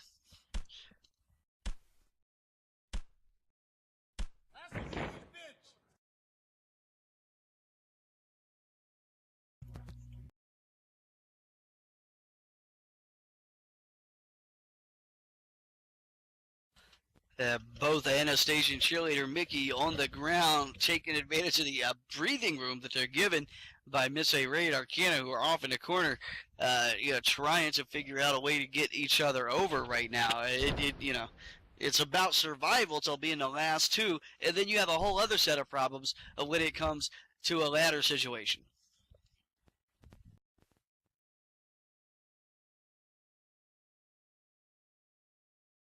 Well, while Arcana and Miss A. Ray over there are pretty much brawling, these two other girls, Anastasia and Mickey, are pretty much trying to catch their breaths right now. They look like they're both unconscious. I mean, they haven't moved an inch since they went down last. Oh boy, they've pretty much done a number other than the big girls.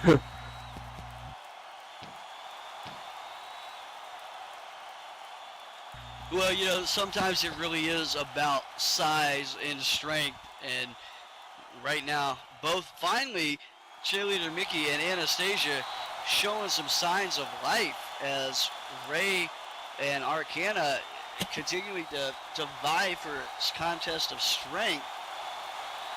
And we have yet to see any kind of teamwork in this match. I don't think anybody in the DCWF Diamonds division is looking at helping the other out, even for a split second, in a match like this. Yeah, but I just saw Anastasia ask her for Cheerleader Mickey for a truce. Oh! Too soon. Double drop kick. And A. Ray. They only dropped Miss A. Ray over there. Did Arcana go over too? Arcana was Arcana hanging on? Oh, wow. Arcana is out. Are both out. Damn. Brains over brawn. Arcana and hey, Ray you know what they say, the bigger they are, the harder they fall. Arcana and Miss A. Ray are out on the outside, and all that's left is cheerleader Mickey and Anastasia. And these two, no love lost for each other whatsoever. It is now turned into a ladders match. The briefcase hangs overhead, and there's only one way to win, and that's to get that briefcase down.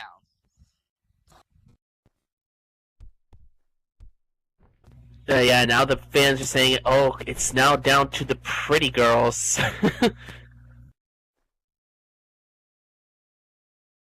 And yes, there is going to be a ladder involved.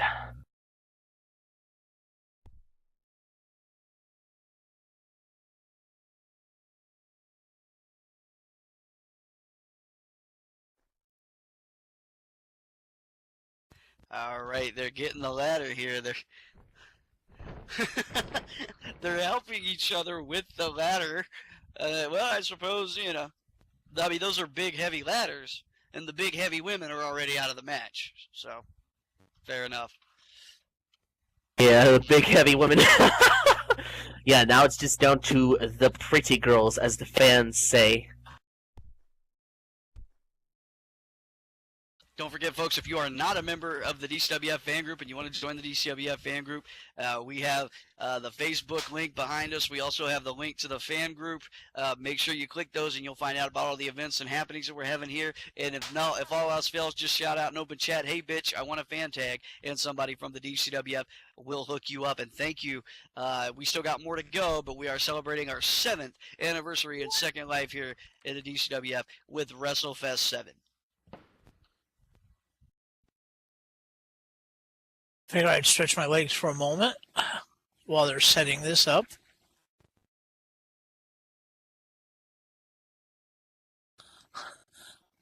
Hey, Numbers, you got a fan in the audience. They want to tag. Who's my fan? Better pass it up. What? Who? What? Who? Angel. Are you awake? Yeah. I'm just not. They might be too far away from me. I'm not seeing it. Who am I looking at here? Angel Ruby.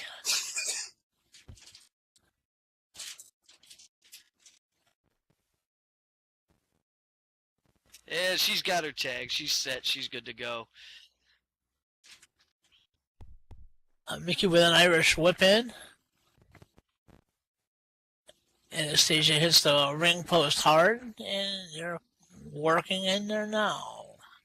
The idea behind a situation like this is to get your opponent, you know, down and even potentially out of the ring so that they cannot possibly come back and stop you from climbing that ladder. It takes a minute to get up that ladder, unhook that briefcase, and come back down with it.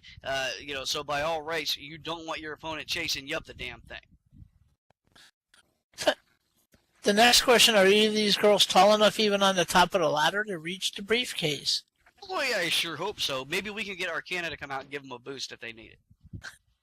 Yeah, she'll put Arcana will put them up there without even having to use the ladder. What are you guys talking about? Stuff. Match. Right.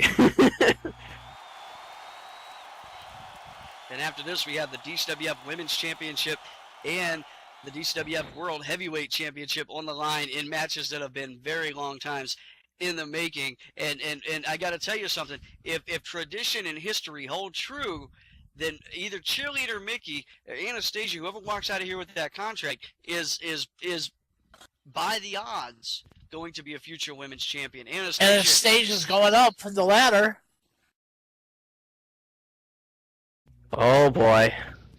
High danger zone right there.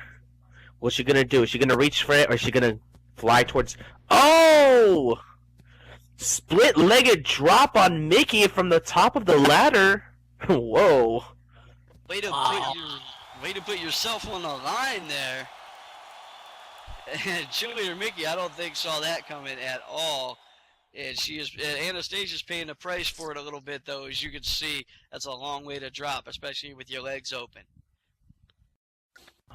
That didn't sound right. No, that it sounded like something Kendra would do, but not with Anastasia. Oh God, numbers. I didn't say it on purpose. Leave me alone, dude.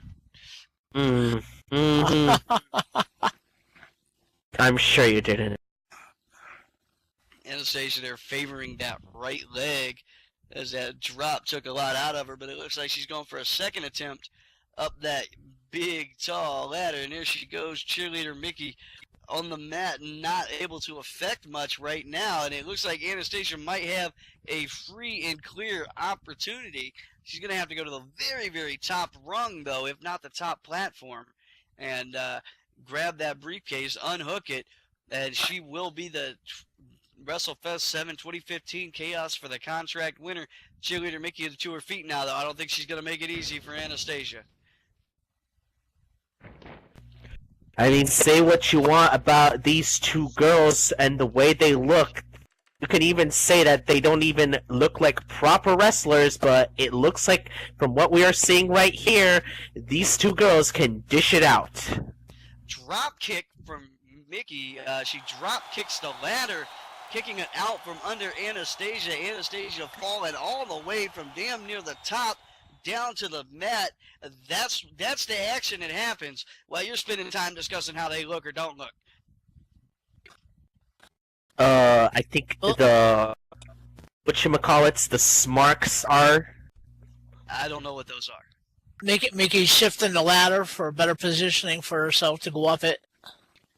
Mickey now with that opportunity after sending Anastasia down. Anastasia's been to the top and down that ladder not once but twice so far in this stage of the match. Cheerleader Mickey taking full advantage, trying to get herself up that ladder and able to reach the briefcase.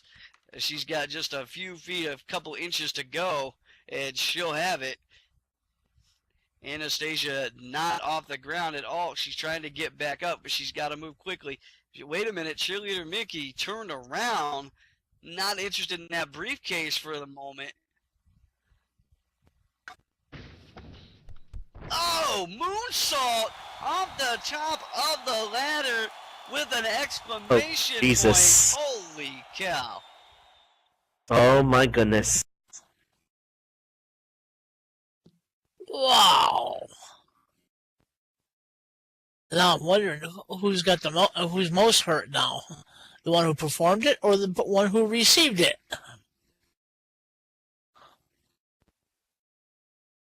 As both girls are on the mat, just trying to catch their breath from that.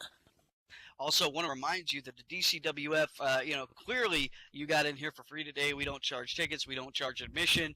Everything you see here in this ring is absolutely free, and we are not-for-profit. We ask from time to time that if you like what you see, you make a donation to the DCWF. There's a donation box behind me that we like to refer to as that ass. If you like what you see and you want to show us a little linen love, make sure you tap that ass. Cheerleader Mickey going up the ladder again. Anastasia going up the other side. Oh man, this could go either way if you ask me. Both of these ladies heading up the ladder, and at the top. there they go. There they go. Here's the fight. Trying to knock your opponent off and get a free and clear shot right to the contract, the red and blue briefcase up there. Oh, no, this is not going to happen. Oh my God, superplex. Oh yeah, Anastasia and Mickey went flying. Where's the "This is awesome" chance? Because this is really awesome right now. Really, yeah. I'm surprised the fans. I'll settle for holy shit. I'll settle for that too.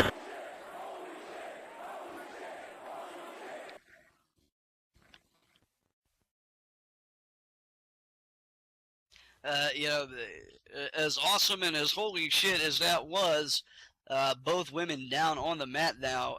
No opportunities for either one of them to get up that ladder. They're still trying to recover. Anastasia, she did the superplex, but she took the brunt of it as well. And she is crawling up now, using that ladder to help herself up. It looks like she's heading up. It looks like she's got just enough in her, just enough in the tank to get up that ladder. She's struggling a little bit, but she's going up and you know, fighting it every step of the way. But there she goes.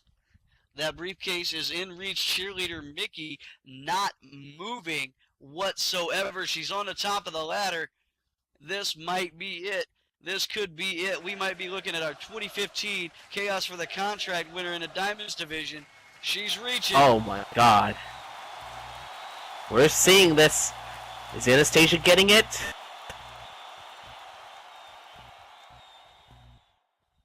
She's reaching for it.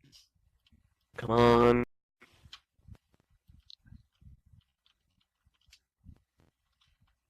Anastasia's not tall enough. Dang.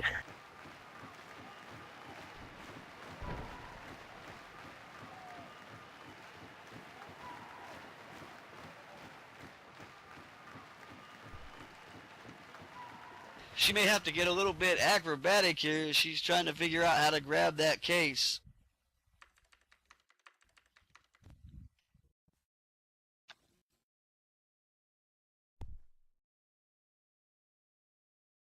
Mickey looks like she's out cold on the mat. Oh yeah, she's Anastasia's moving. struggling to get to that. Anastasia's still struggling there. She It's goes. just, what? Anastasia jumps. Anastasia jumps to grab a hold of it. That may be what it's going to take, and it's a long way to the bottom. Be careful. She's been off the top of that ladder 3 times already this match.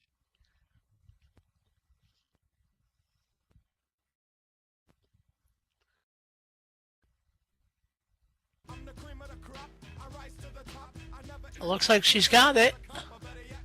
There she goes. She's got it. Ladies and gentlemen, here's your winner in the 2015 Diamonds Chaos for the Contract winner, Anastasia! And the crowd goes wild!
Wow, that was a really great match. Wow. Fans, we'd like to take a second and just kind of remind you, that if this is being filmed and it's being filmed for YouTube, and if you play any kind of music gesture with copyrighted music gestures on it. Camera Kitty may not be able to upload it to YouTube. They may block it. So please, if you got music gestures, we love music gestures. Just don't play it music so that we can get this full video up on YouTube without having to have any part of it muted, if not the whole thing. Congratulations to Anastasia, DCWF Diamonds 2015 Chaos for the Contract winner. And now it's the fellas' turn, as this is going to be a straight up triple threat ladder match between three of the hungriest guys in the DCWF locker room today. And I guess we're all ready. I know I'm ready, fans. Are you ready for this next big Chaos for the Contract match? Yes. Ladies and gentlemen, this next match is the men's Chaos for the Contract match.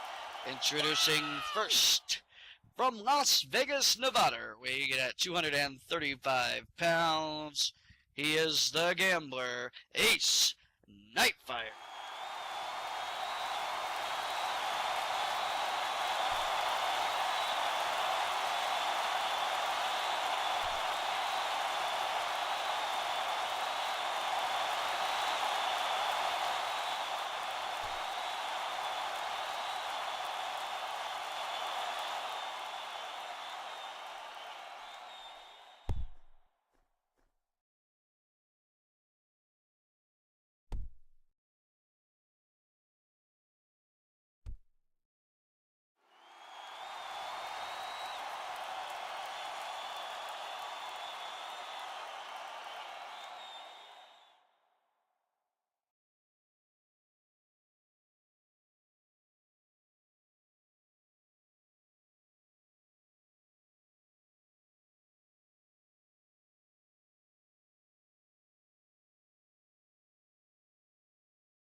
And his opponent, his first opponent, weighing in at 218 pounds, from Elm Street, he is the stuff of nightmares, Jack O'Lantern.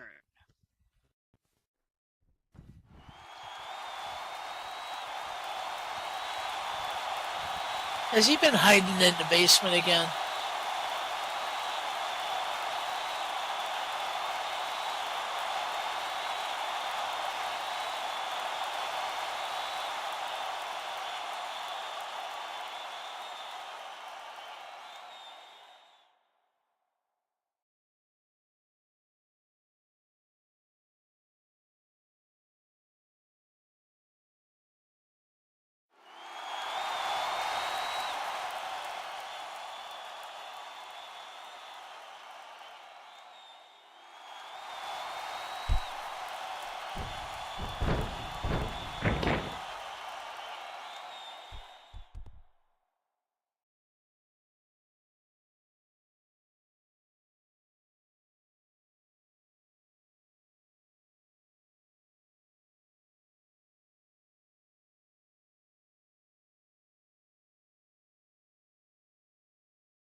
And their opponent, weighing in at 245 pounds, from Washtenaw, Michigan, weighing in at 245 pounds, Ryan Fury.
All right, here we go. Ace Nightfire, former DCWF World Heavyweight Champion. Jack O'Lantern, former SLCW champion. Ryan Fury, decorated and accoladed all over in Second Life, and all three of these men hungry as hell, and they understand what this match means. And it's like Monster is gonna take a break, go smoke one, go drink one, and Uncle Vincent's coming out.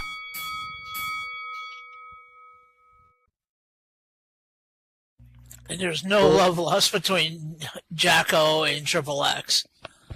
Absolutely not. At one of our obviously at one of our tour dates, Ryan Fury had a match against Big Stan, and Jack O'Lantern came out and assaulted him with a baseball bat. Ryan Fury exacted a little bit of revenge later on with that lead pipe and brought it to the ring tonight as a reminder. Ace Nightfire, kind of the odd man out in this one. Never to be counted out, though, because he can cut the deck at any time. And right out of the gate, spiral crossbody on the outside from Jack O'Lantern. Ace Nightfire taking the opportunity to stay rested, if you will. Matter of fact, for the first time that I even know of Ryan using it, and I've been a fan of DCW for quite a while, he power bombed Jack O'Lantern into the ramp. Oh my God! Well, these two have been fighting for a minute and at each other. And Ace Nightfire, not one of the most popular guys in the locker room, given the way he behaves. He turned his back on his former tag team partner, Sweet Jimmy Valentine, and it has been a tumultuous road for him ever since. But he comes out time and time again and is a fighter. As you can see, he could be hanging out in that ring right now, and he's looking like he wants to get into the action on the outside here. Take the opportunity. Yeah, looks like Ace Nightfire here is just gonna let these two get tired out and such. He'll pick up the remains and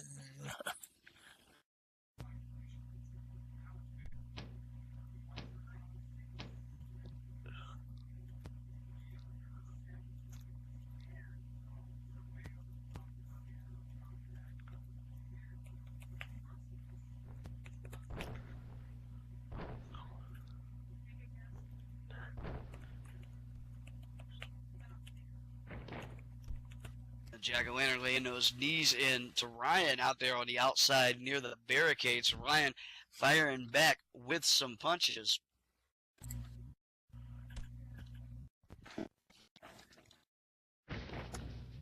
Ouch.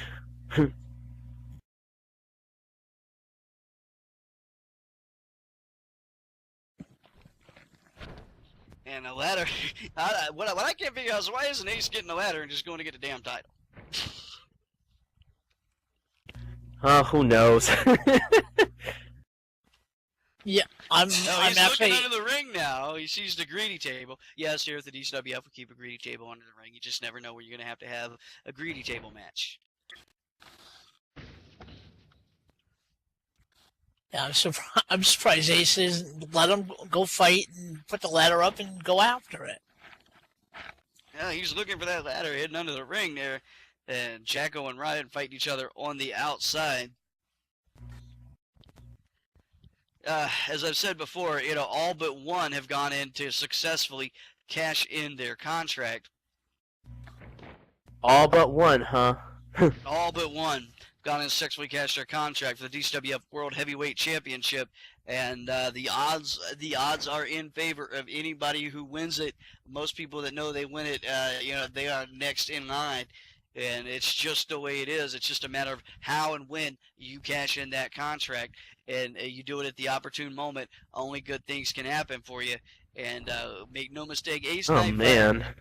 Ace Nightfire. Jack is just going off on Ryan Fury right there. It's just, what?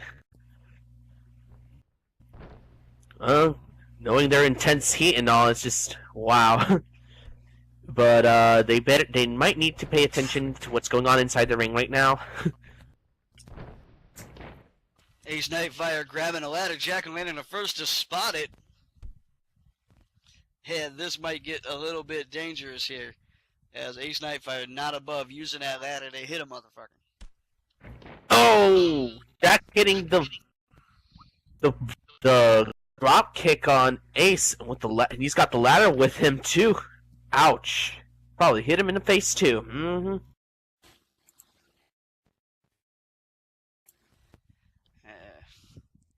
Ryan Fury now finally up on the outside of the ring. Jack-o'-lantern taking the occasion to add insult to injury by drop kicking that ladder into Ace. Triple threat ladder match, a little bit more dangerous sometimes than a multi-person ladder match. There's less people and more opportunities to stay fresh and not get hurt and be outside of the ring at the wrong time. Jack-o'-lantern now in command of that ladder. Looks like he's almost taunting Ryan Fury with it. He's almost daring him to come on. Yeah, that's probably not a good idea considering Ryan their beef with each other and all. Well, they've each given each other over the past few weeks some brutal beatings. Very brutal. I'm here. Jack's working on getting the ladder up.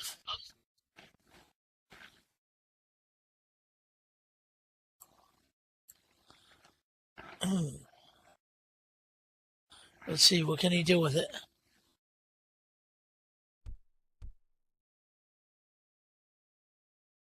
Well, what he's doing it right now is setting it up on the corner right there. It looks like he might be planning something very painful for Ace Nightfire right now. Jack throwing an elbow right to the jaw of Ace Nightfire sends Ace right into the ladder.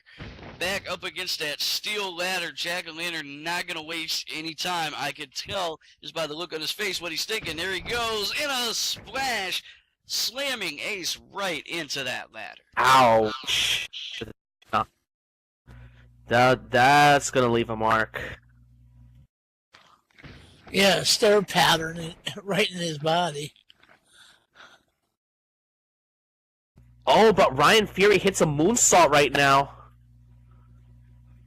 On Jack.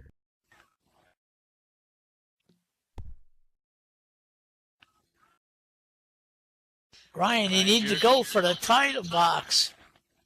Ryan Fury, the only man on his feet right now. He knows the amount of punishment that Jack-o'-lantern can take and what he's going to have to inflict. He's swinging neck breaker. Ryan Fury. Chair. And might be the guy up that ladder, and Lord only knows what'll happen if Ryan Fury gets that contract. Oh, Keelan, what Ryan could be doing here is he's going to try to tire these two out and then set up the ladder to go up. Ace was looking under the ring for something. Maybe another ladder. We probably got a whole cartload under there.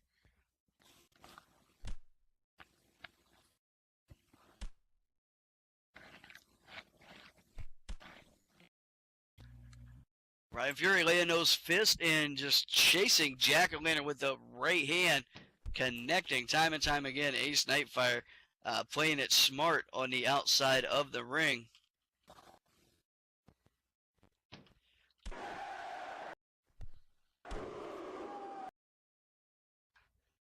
What's he got there? Really? A table being introduced? Oh boy. Ace Fire, get the tables.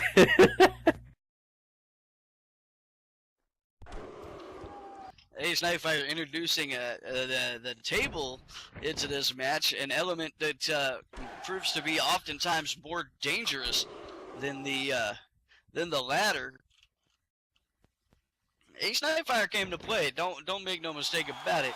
He's just not as personally invested. Might be a little bit more businesslike and a little bit smarter than the other two who are trying to just get at each other.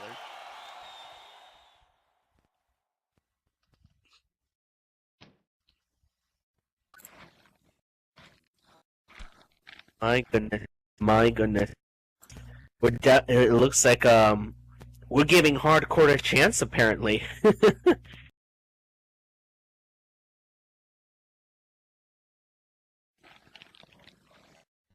And Ace sets that table up in the center of the ring.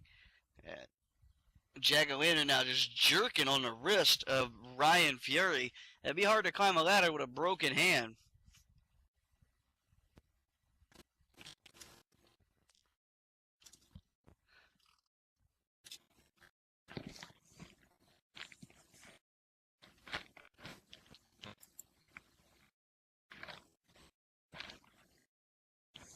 All three of these men, as we said before, very hungry. Each have been decorated and accoladed in their own right. It's honestly anybody's toss-up as to who might win this match. Ryan Fury, has returned to the DCWF after some time away, went to some other places, did some things there. Highly decorated. Jack-o'-lantern has done nothing but destroy anybody he's gotten a ring with ever since. And he just put him through the table. And Jack-o'-lantern goes through that table with that body drop. And Ace Nightfire's like, well, I guess we're not going to set it for dinner. Well, now you got a couple of nice little end tables you can prop up. Oh, those are busted ass tables. You can't do nothing with that. Those are the ghetto tables. Ghetto tables. Yeah, even duct tape wouldn't even save them. It was the Spanish announce table that we keep under the ring for when the Spanish come. Oh, brother. Well, at least we're honest.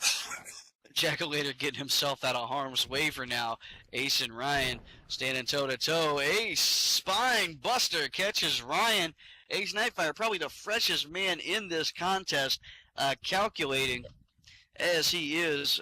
He obviously waits and bides his time. And a swinging neck breaker as well. Buys his time, indeed he does. Again, for Ace Nightfire increasing the odds in his favor now. And he sees Jack-o'-lantern out of the way for a minute. Ryan Fury out of the way for a minute. Here's an opportunity. He's going for that ladder. All he's got to do is get up and be tall enough to reach the damn briefcase.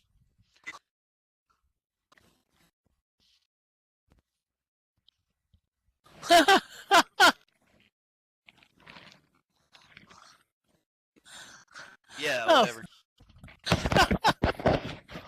I'm sorry for laughing, but that was funny. I don't know.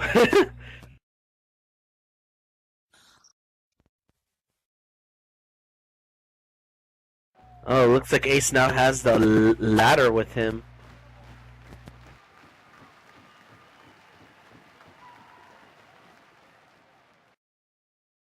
Yeah. I'm gonna set it up. Yeah, I hope he sets it up. Oh, both men are down. Should be doing something right now, you know? He should have done it a lot earlier. Oh, I agree, but, at the same time, you gotta make sure both opponents are down for the count. And looks like Ryan's getting up. We should have put a bit more effort on Ryan there, though. Ryan has great resources of intestinal fortitude. Ryan Fury making it to his feet now as Ace is attempting to get that ladder set up.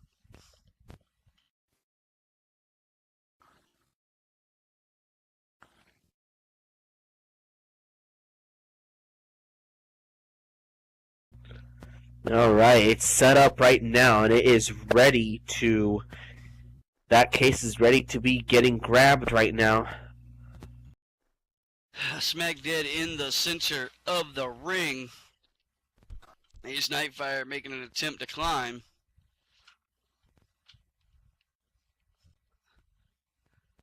Ace Nightfire wins that contract. He can cash it in whenever and wherever he wants, and he might even do it here tonight after the main event to see who the winner is between Mad Mike Freeman and DCWF World Heavyweight Champion Mitha Wojcik. And now Ryan and Ace throwing blows over in the back corner. Jack-o'-lantern making his way up to his feet. Ryan and Ace fully engaged in each other right now. And Jack-O-Lantern right now standing up. It looks like he's getting to the ladder right now. Jack-O-Lantern heading up, Ace chasing him. Ace Just in time, too. Ace making it to the top first. And these two trading blows now.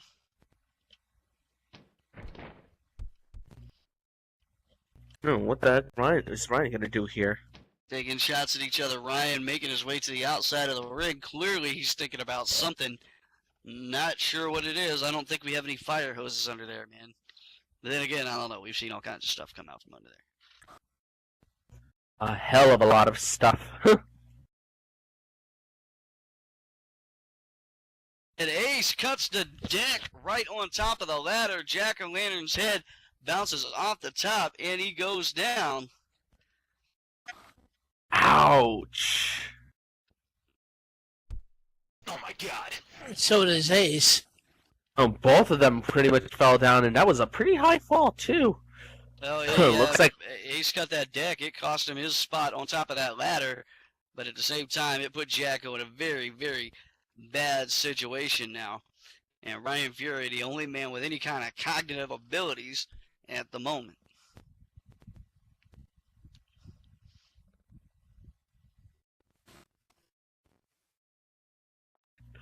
And it looks like Ryan Fury being the opportunist here, getting another ladder, and he looks like he's going to set it up right here now that both men are down.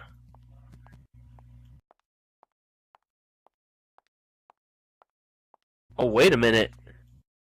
Leans it on the ropes? Who knows what goes through the head of Ryan Fury at times like these, but the field is wide open. The opportunity is there for anybody to get up that ladder right now. Ace and Jacko are down. Ryan Fury setting that ladder on the edge there, maybe figuring he don't need it. There's one perfectly set up and ready to go. He's climbing up. He's heading up that ladder. All it is a reach and an unlock and getting that down. And Ryan Fury would be the 2015 Wrestlefest 7 Chaos for the Contract winner. And him and Anastasia would be probably celebrating tonight with a couple beers and some chicken wings. Ace gets up hurt. Looks like he's trying to climb the ladder. Oh, he's struggling right there. Oh. But now both men are on top. Stage Nightfire working his way up the ladder. Both Ryan and Ace on the ladder.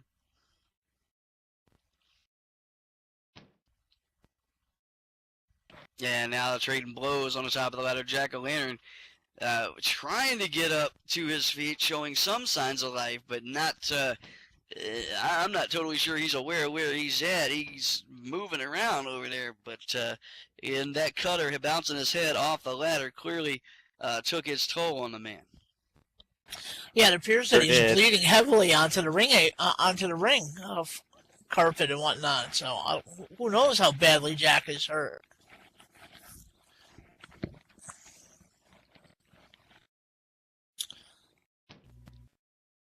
We may need the paramedics after this match.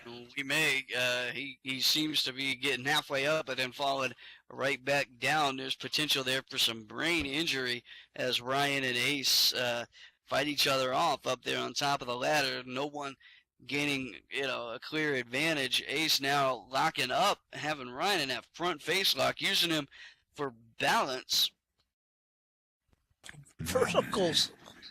Picks him up, big vertical suplex. They both go down. Ryan all the way outside of the ring, barely missing that ladder that he set up just a little bit earlier. I think he probably nicked it anyway.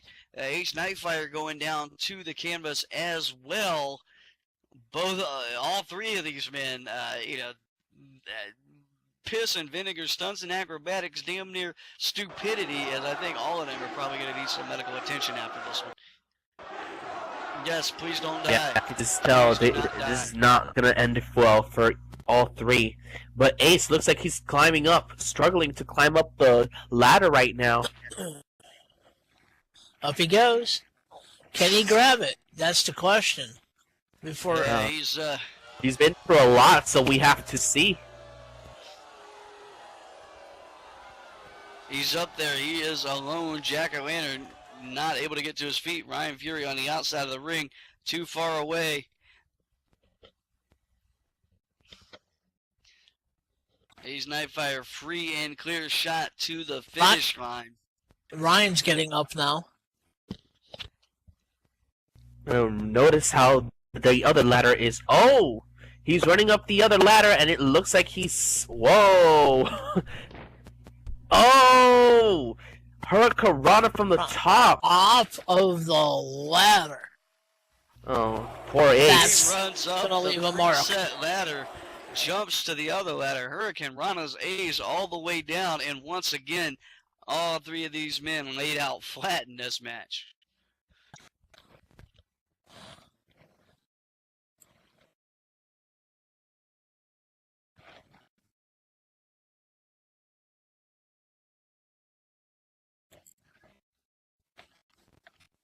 This is a tough and grueling match for sure.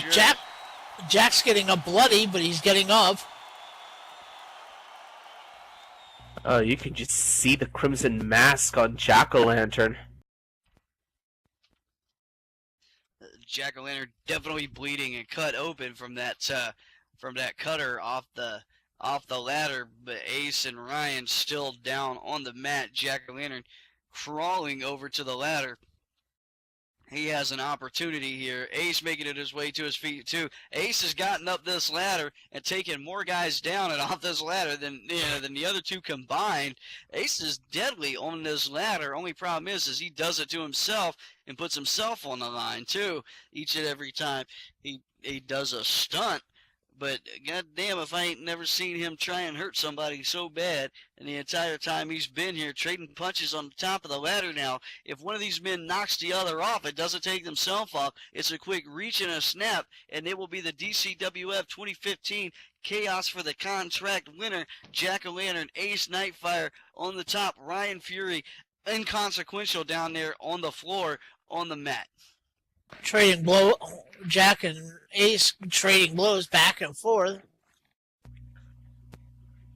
Jack now with his, oh jeez, his deep cut right there. Didn't see it. Yeesh. Oh! And Jack-o'-lantern with that diving DDT, Ace Nightfire, Jack-o'-lantern on top of that ladder. Heads are bouncing off the damn thing. Ryan Fury crawling outside of the ring. Come on, Ryan, get back in there.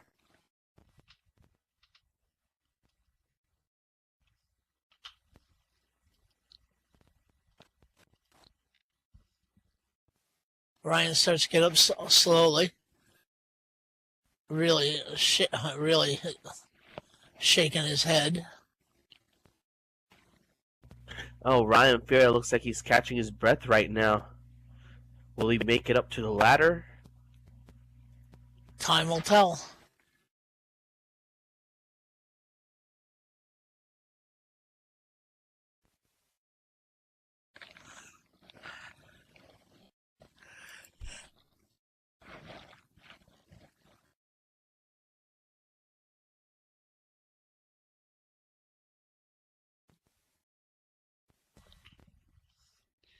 All right, all three men down now. All three men struggling, trying to find a way. Jack-o'-lantern cut open pretty bad.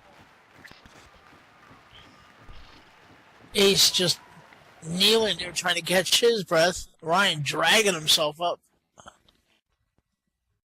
Jack making it to the other side, apparently.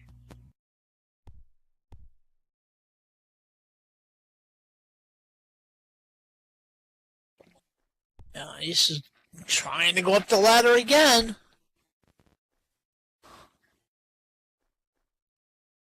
Will he make it this time?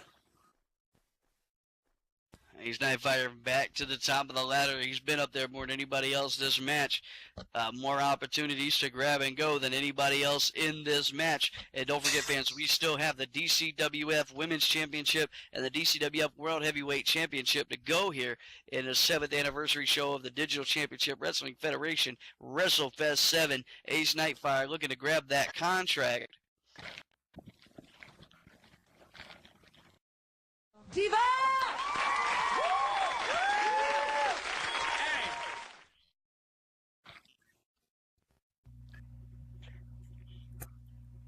But the climb looks like it's knocked him out of breath. Yeah, he's just hanging on that ladder. What has Ryan got?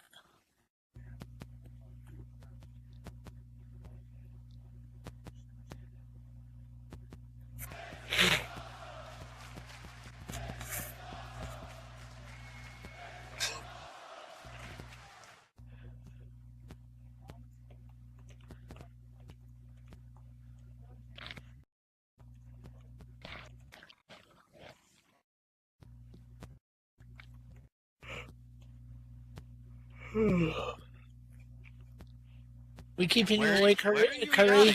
Where are you going? Huh? Oh, I didn't do anything.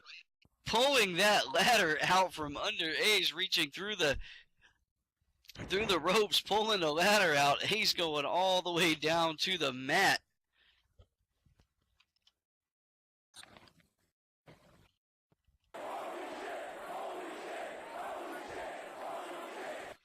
Ace down. Jacko finally back up to his feet. Ryan to his feet, holding the ladder. I could see this is getting ready to come to a head between these two men who have really tried to inflict some pain and damage on each other.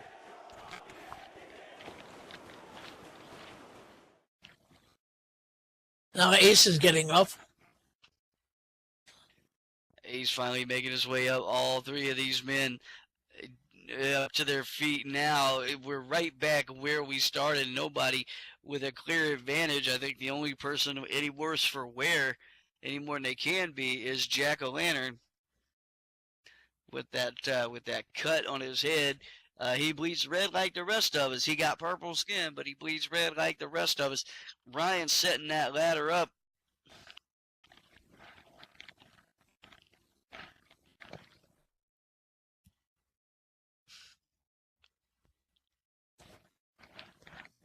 Any one of these guys can go for it here. It's going to take a miracle for them to get their opponents down. Now everybody's back up and on their feet. Oh, and Nightfire laid flat out. Django and Ryan standing. Ace Nightfire. Ryan Fury Good him. night, ladies. Good night, ladies. There he is, flattening out on that mat. Jack-O-Lantern now knows he's got to put Ryan away. Knows it's not going to be easy if he wants to get back up that ladder and get that contract. And Ryan plows through him. Jack-O-Lantern down. Ryan is the man standing. All he's got to do is get up that ladder and reach it. This one will be over.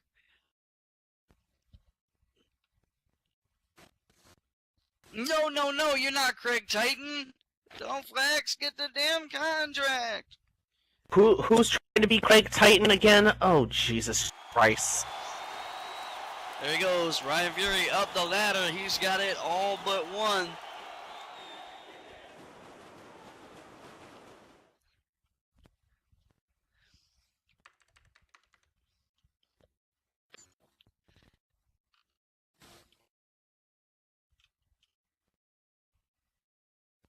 He's now making an attempt to get up.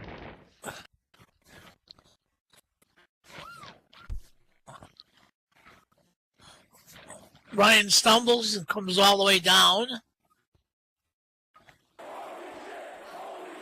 Ryan not able to hold on. This match taking its toll on him. Dude.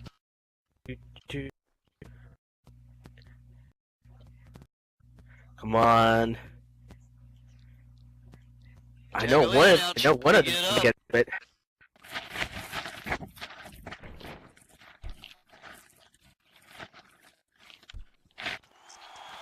Ryan Fury sending himself out of the ring. Jack-o'-lantern and Ace climbing up opposite sides of the ladder.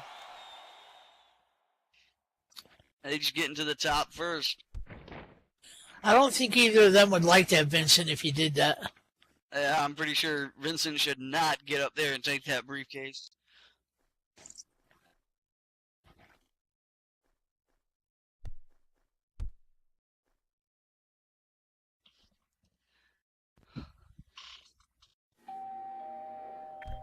Oh my god.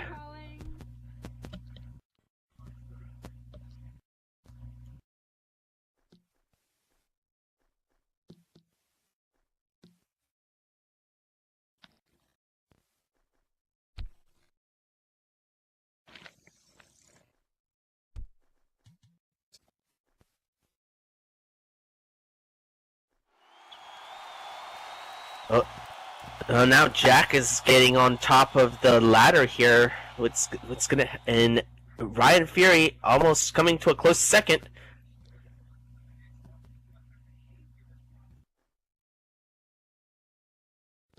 I agree with you, Monster. This could only end poorly.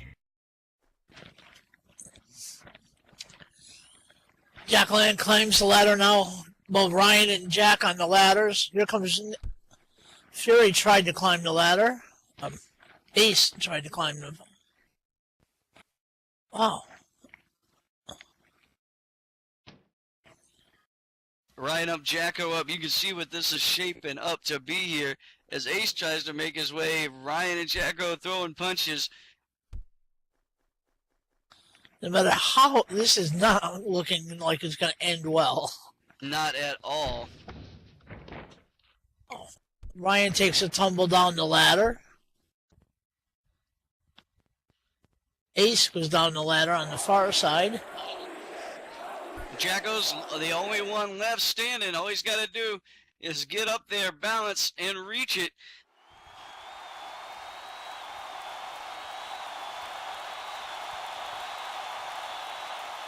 He has all the opportunity in the world here, and he takes a minute to savor it. He takes a minute to enjoy the moment, and there he goes. He is reaching for the briefcase. He's untying it. He's getting it off the.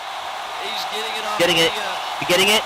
Is he getting it? Off the chain. He's getting it. He's getting it. It takes a minute to get it off there. The fans are going wild. Oh, he got it! Alright, ladies and gentlemen, here is your winner, Jack-o'-lantern!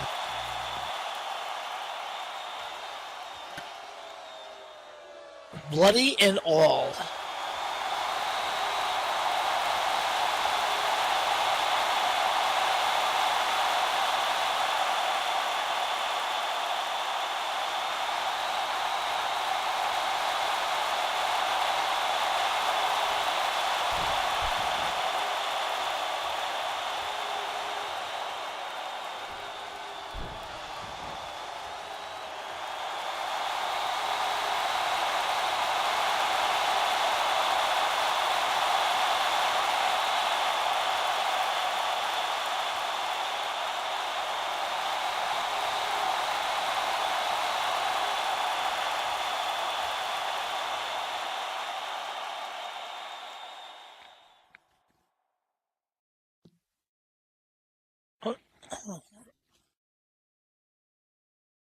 Can somebody help Ryan out?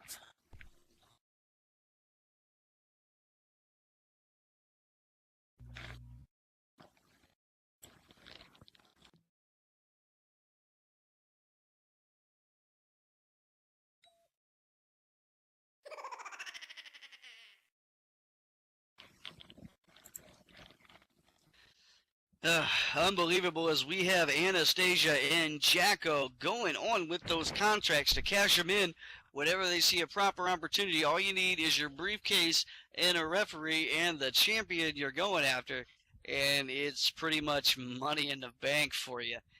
You get the joke. You get the joke. You kind of did that. Huh? Yeah, I got it. Could have let it slide there. As Macho says. All right, time coming up for the double main event as the DCWF Women's Championship and the DCWF Heavyweight Championship of the World are going to be online here, and we are getting into our final two matches at Wrestlefest. Final hour. Ladies and gentlemen, this next match is scheduled for one fall, and it is a last diamond standing match.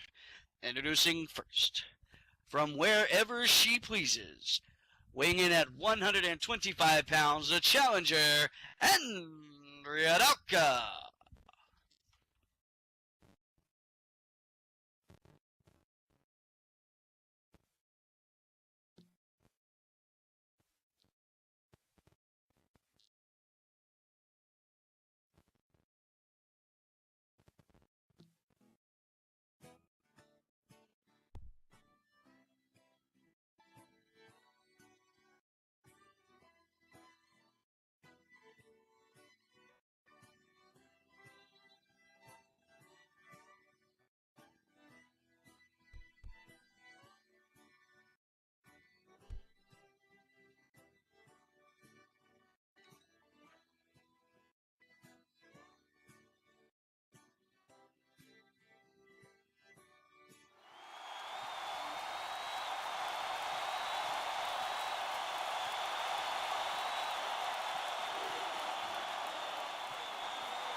And her opponent from San Antonio, Texas. She is the DCWF Women's Champion, weighing in at 121 pounds, the face of lace, Nina Prater.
Ooh, this is gonna be a good one.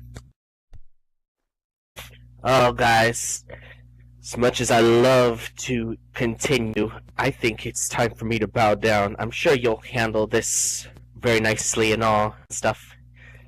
Alright, good luck.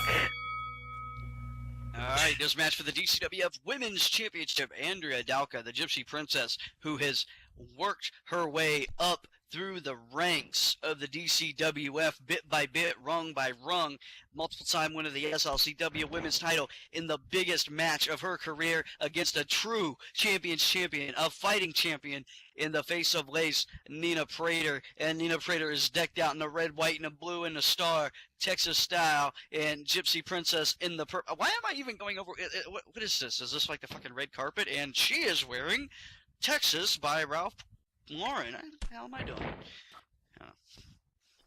You're starting to sound like Curry with a fashion statement.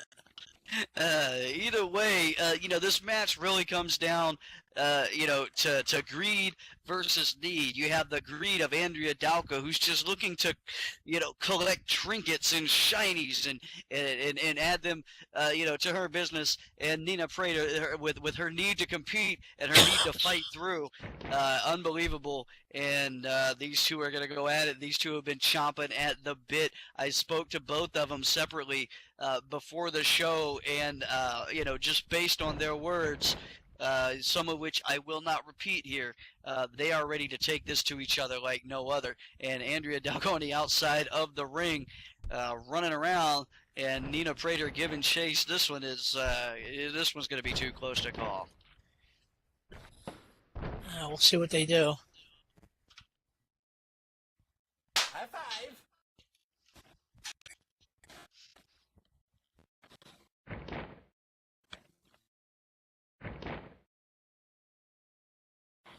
Couple stomps from Andrea so far. This match has been building for a while, with Andrea chasing after Nina's shiny gold, and Nina, finally giving her that opportunity just a couple weeks ago at one of our tour shows, when Nina finally said, "You want a shot? You got it." And these two have been prepping and preparing for each other ever since. This is a last diamond standing match, by the way. We brought that up at the end of the show. It will come down to a 10 count only, which means the only way you can win is by knockout. Last diamond standing. These girls are going to knock each other out today, one way or the other.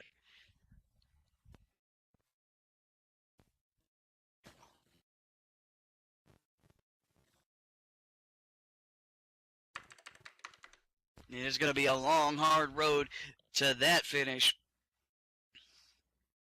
And Andrea's already calling for the count. Nina's down on the mat. She can't get up by the count of 10. This one will be over quickly, and Andrea will have damn near stolen this match away from Nina, but Nina makes it to the ropes, helps herself up, and this one's going to go on, and this one's going to continue. Nina firing through with a clothesline. Andrea Dalka biting off a little bit more than she could chew in that last bit. Almost took the gypsy's head off with that clothesline.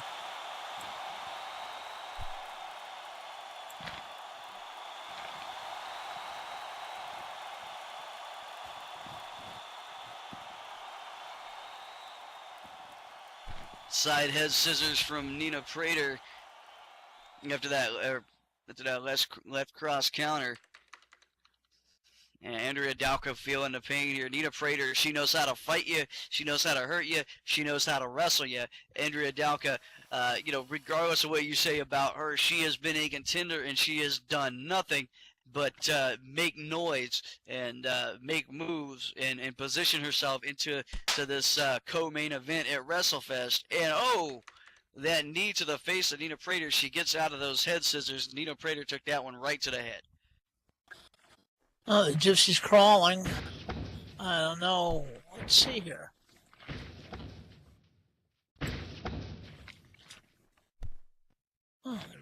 Running. Both of them off the ropes. German suplex by Nina Prater, Brock Lesnar style, but she only does one.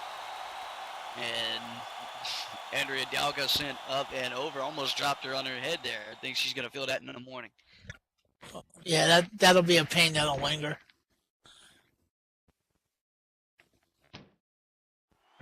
These two women are very evenly matched, though, in skill sets. And now the Prater Plex, 1, 2, and 3. Andrea Dalka, getting a first-hand, clinic on how to wrestle Texas style from the face of Lace here. And, the number one prize in women's wrestling, the DCWF Diamonds Division Championship, is on the line right now. And both of these women are fighting for it like no tomorrow. And Nina having a ref count up to 6. Andrea Dalka makes it to her feet. Nina on the assault off the ropes. No. Andrea Dalka catches her in a drop toe hold and bounces her off the ropes. Nina in a whole lot of trouble after that one.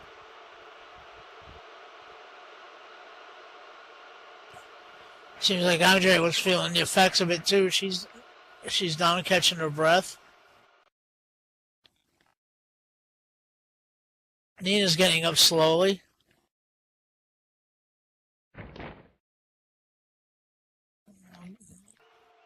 Trading punches.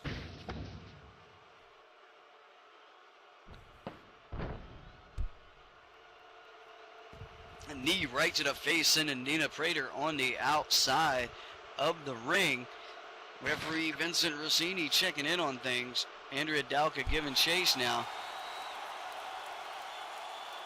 This is a very dangerous position for Nina to be in, because Andrea will show her no mercy on the outside of this ring. The Gypsy has no mercy, and she will use whatever is at her disposal within the confines of the match to punish Nina, and she sends her, as I was saying, right into those steel steps.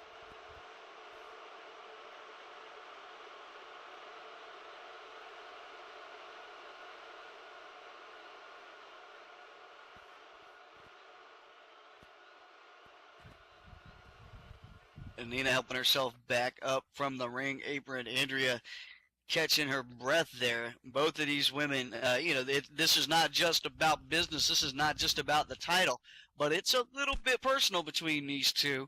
And as over the weeks, Andrea has done what she can to get under Nina's skin.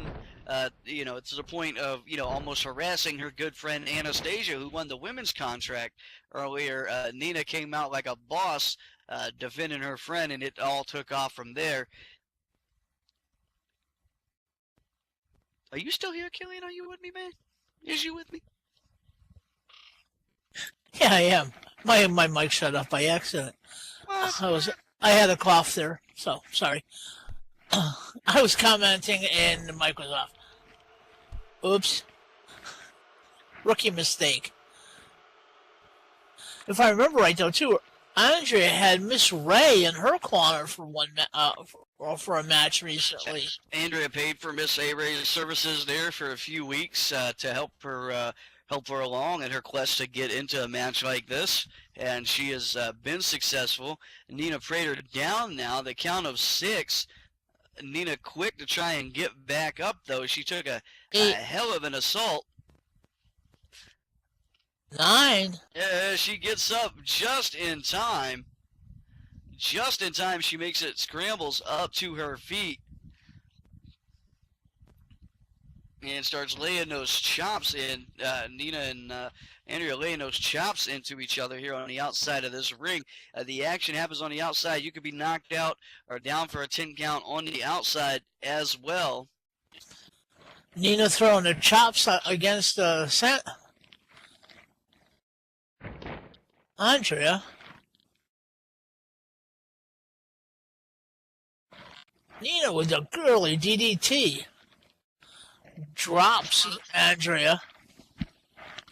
Bouncing her head right off the mat. Andrea down now. Nina Prater with an opportunity to get away, catch her breath some, as Vincent Rossini starts that count. He's up to 2. Nina not ready to let it go yet, though. She picks Andrea up.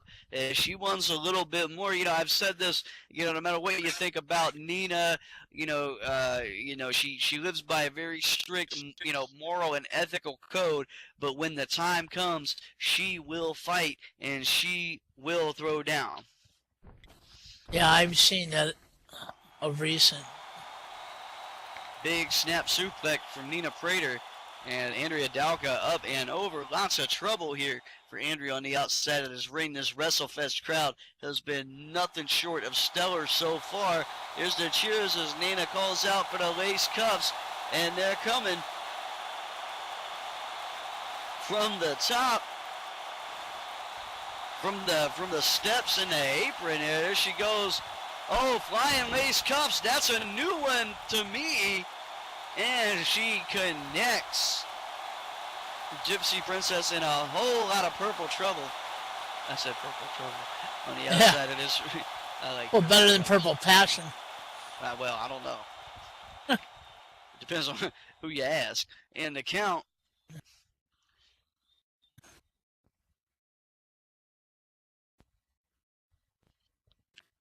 up to 5 now. Referee Vincent Rossini. Andrea has a little bit of time left to try and get up before this one is put away here. Nina Prater giving her some space, letting her get up.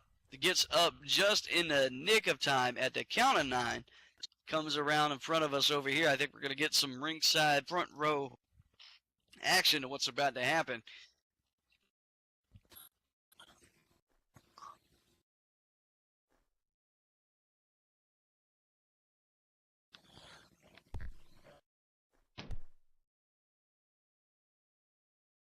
Ladies tie up right in front of us.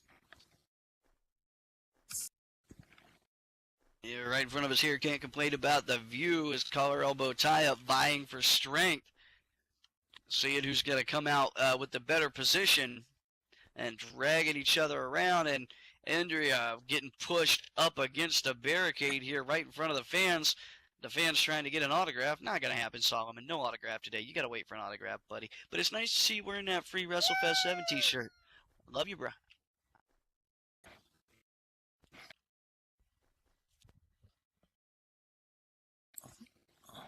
They keep moving around the ring, still in the lockup. Nobody really getting an advantage either way. Muscling for position back and forth here. Andrea bouncing Head Nina's smash. head. Andrea bouncing Nina's head right off those barricades. Those are a little bit padded, but not much. It's usually just steel and concrete. I don't know what they're made of this time. I think we added Rocky Road and Neapolitan ice cream into the mix. Oh, don't tell the girls that. They'll be getting their spoons out. I don't know if they got time for spoons in a match like this.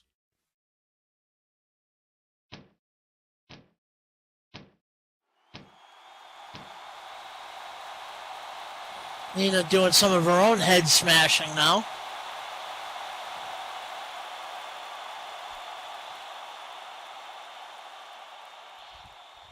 The intensity between these two has grown over the weeks, and it all comes to a head. Everything comes to a head when you get to WrestleFest, when we get to February.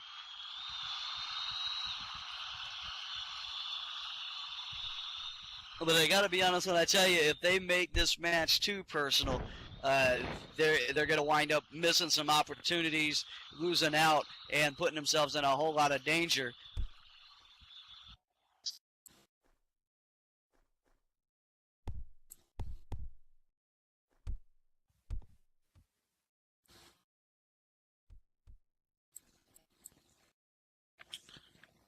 Speaking of Miss A-Ray, she's just over my shoulder here. I thought I smelled her perfume. How do you know what her perfume smells like, dude? You just like run around sniffing people in a women's locker room or something?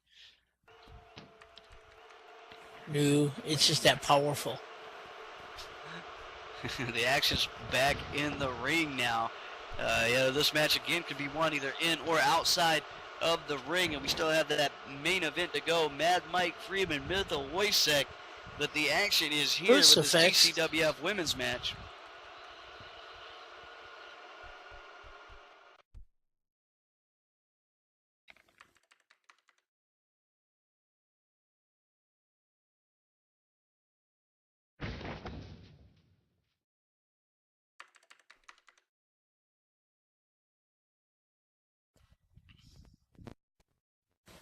Eight. The count now after that crucifix driver, 9. up to 8. Nina just barely gets up to break the count.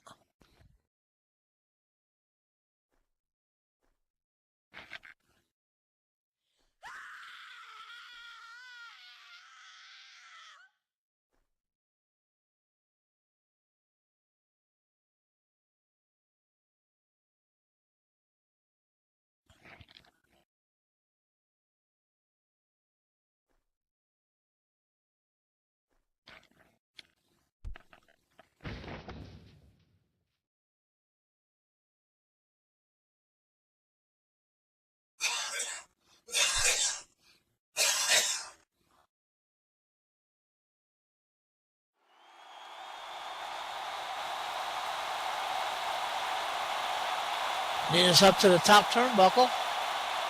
Looks like she's going to go flying.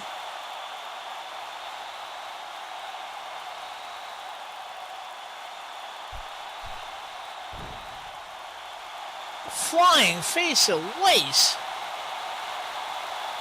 And Andrea is just planted in the ring floor. The referee starts his count.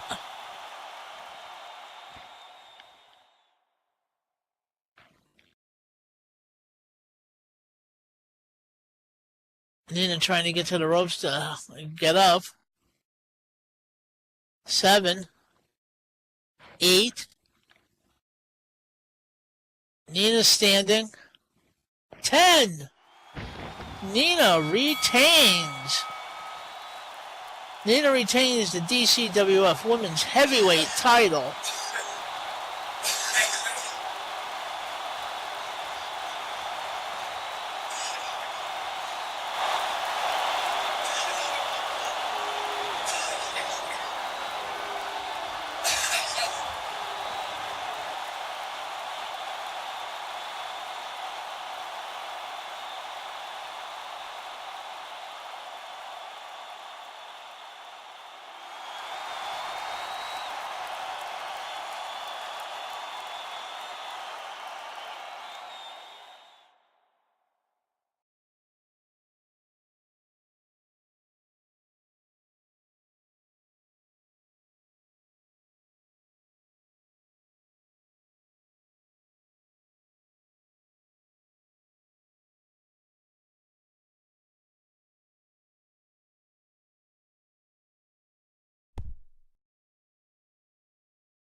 Well, welcome back, numbers. I see you had to get up and stretch for a moment. You know, I thought just once I was going to make it through a Wrestlefest. I've been at 7 of them. I thought I was going to make it through a Wrestlefest without crashing. The good Lindens had other things in mind, obviously. But as I could tell by the music when I got back, Nina Prater retains the DCWF Women's Championship. Or did something completely weird happen while I was gone? I don't know. Nina hit her with a flying face of lace from the top turnbuckle. Yeah, and just planted Andrea into the ring. Unbelievable, and we are ready for that big main event, the DCWF World Heavyweight title match. Mad Mike Freeman, a man who has done everything there is to do in the DCWF ring except main event Wrestlefest and win the DCWF World Heavyweight Championship, and he gets to take on Mytho Wojcik, the Celtic Dragon, in this main event. He gets his opportunity here tonight. Just a couple weeks ago on the Good Morning Maxine show, Mytho Wojcik went on there to make an appearance, talk about Wrestlefest, talk about his match, talk about the DCWF, and he was viciously assaulted by Mad Mike on air on live TV. Unbelievably brutal attack. Mytho Wojcik has yet to respond. I think his response comes in this ring tonight. So let's get this one underway. Ladies and gentlemen, this main event is scheduled for one fall. Introducing first, from Nottingham, England, weighing in at 245 pounds, the challenger, the Hardcore Dragon, Mad Mike Freeman.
And his opponent from Swansea, Wales, weighing in at 198 pounds, he is the DCWF World Heavyweight Champion. He is the Celtic Dragon, Mythal Wojcik.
This is going to be go a ahead, my war. brother. This It's is going to be a war. Both of these men have been in the DCWF for years. They've faced each other, quite a few times. Never with this much on the line. Never in this caliber of an event. The Hardcore Dragon, Mad Mike, SLCW original, and he has never been to the grand stage, and he has been chomping at the bit. They say, we fade away with time. In recent months, Mad Mike has only gotten better. He has fought, he has clawed, he has scraped his way to this opportunity. The only thing standing between him and his dream of being the DCWF World Heavyweight Champion is the Celtic Dragon, Mythal Wojcik, and the Celtic Dragon, Mythal Wojcik, is not the man you want standing in your way, because Mythal, in my opinion, cannot be dethroned, not even by the Hardcore Dragon. Not here tonight. Back spinning kick, Mike down onto the mat.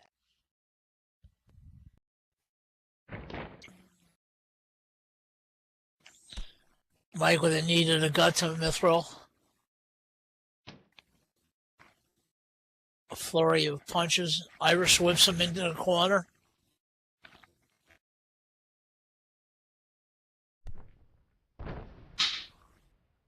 Clothesline into the corner. Mythal Wojcik down. Mad Mike, obviously with the size and the strength advantage. Mythal Wojcik with the,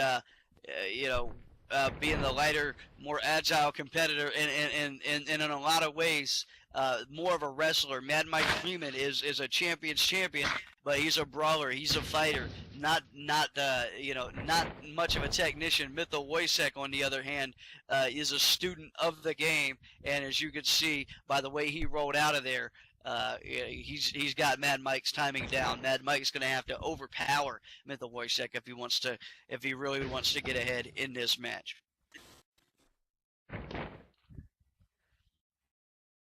Just back a few months ago at War Games, these two were on a team together versus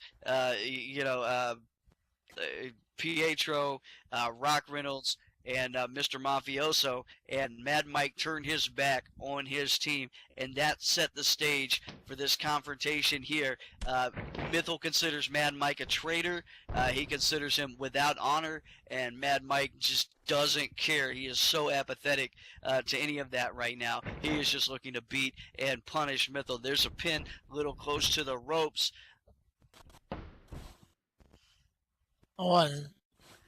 Mythal gets that shoulder up, and it's worth noting that Mythal Wojcik has kicked out of more pins than anybody in Second Life Wrestling. He is now at number 432 lifetime kickouts in his career. Wow. Mad Mike's starting to threaten Vincent already.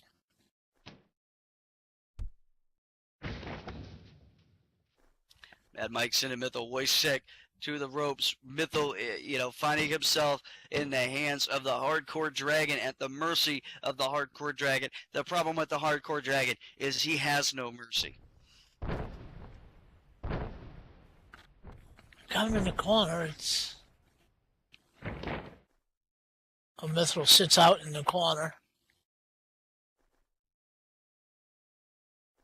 Mad Mike backing away, letting the count in. He goes over, puts his foot right on the throat of the World Heavyweight Champion. Mythil Wojcik might have met his match here. He might be in over his head. But, one of the things you can never do is count Mythil Wojcik out. I've seen this man beat the odds time and time and time again. He is a champion's champion. He's a man's man. He's a fighter's fighter. And I happen to think, without bias, that even Mad Mike, with a full head of steam, cannot dethrone him from that DCWF World Heavyweight Champion today. There he goes. Corner push-ups, head scissors. That is, in fact, the DCWF move of the day. If you are the first to Twitter the DCWF move of the day on Twitter, you will receive 2 free Wrestlefest t-shirts.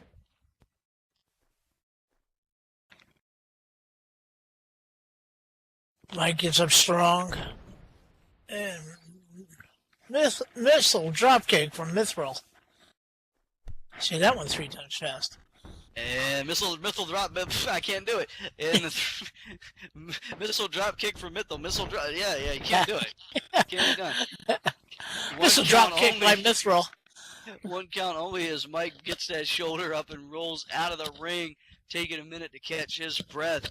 Mythil Wojcik, we made sure he went to the doctors and got checked out and was able to compete after that assault on live television by Mad Mike.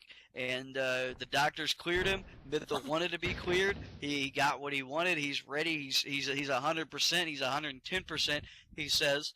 Now, I spoke with I spoke with both of these men extensively in my office this week. Just to kind of talk to him about this match and to get a sense. Oh, drop kick while Mythil is leaned up against the ropes. Unbelievable. Mad Mike innovating here in the ring, going into the ring to break the count and coming back out.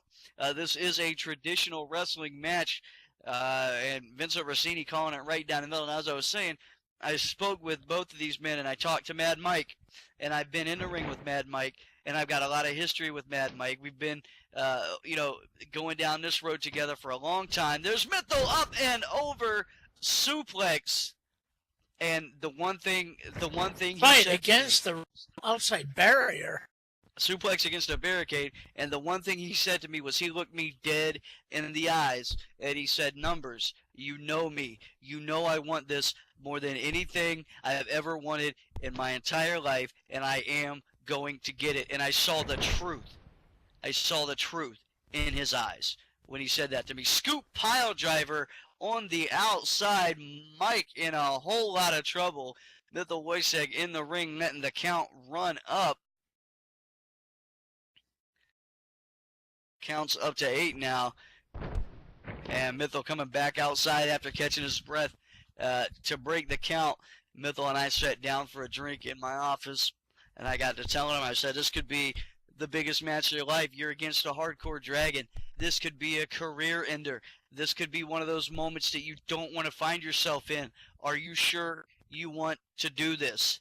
And and Mythil, in the way that he does, he looked at me, and it was a very serious look on his face. A fireman's carry, sending Mike up and over the ropes into the ring. Y'all want to know what he said, don't you? He looked at me very seriously, and of course he said, "Numbers, if I can't beat Mike, I don't deserve to be the DCWF World Heavyweight Champion." And he understands what's at stake here. Swinging neck breaker, Mike going down. And both of these men, this match, years in the making. They've had to shape and mold their careers to get to this point. Here's the pin attempt. 1, 2 count only. And it has been a very long walk for the both of them. I know I'm waxing lyrical and I'm giving a lot of history, but this match has so much meaning for both of these men. Who I've had the pleasure, and who a lot of us have had the pleasure of working with over the years. And here we go, Mad Mike now laying in those ground and pound punches. Mythil Wojcik at the mercy of the bigger opponent. Maybe it's better it happens here instead of April Fool Hardcore Rule, where they can beat the shit out of each other with kendo sticks.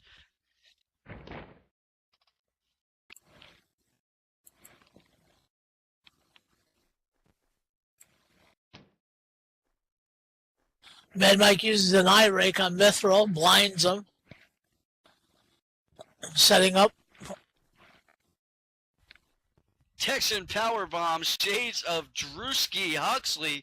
Mad Mike has adapted and and honed his craft over the years and borrowed from many people, and it's a little throwback and an honor to Drewski Huxley, who is a 2015 Hall of Fame inductee. Class of 2015 gets inducted tomorrow, and Mad Mike throwing a little tribute there. Mythil Wojcik up against the ropes now, up against the turnbuckle. Mad Mike now using that power, using that strength to punish the World Heavyweight Champion.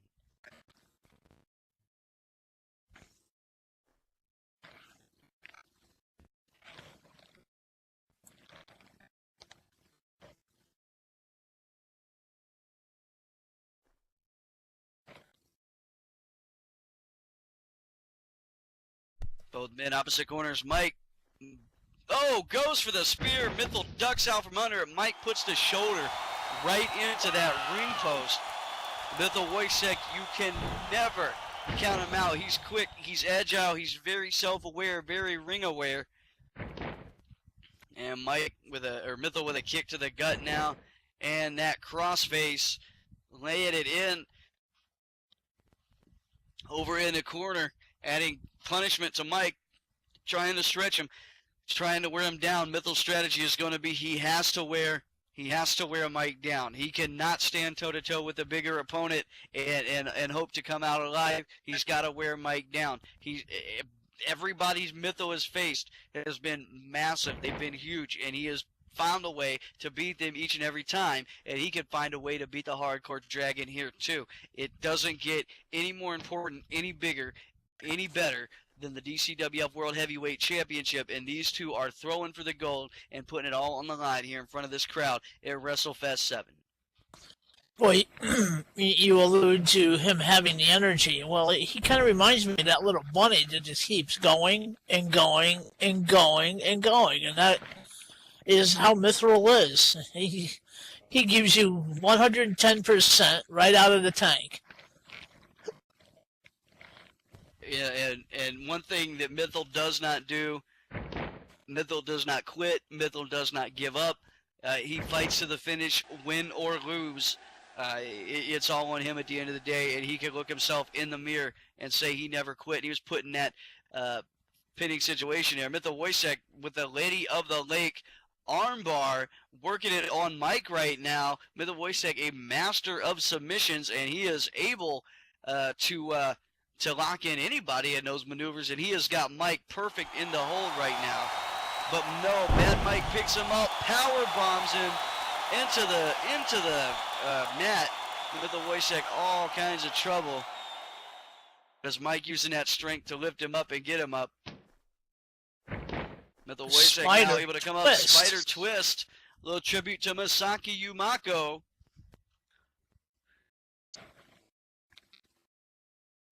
With that spider twist has won people more matches than probably any other move in Second Life Wrestling when it comes to submission maneuvers.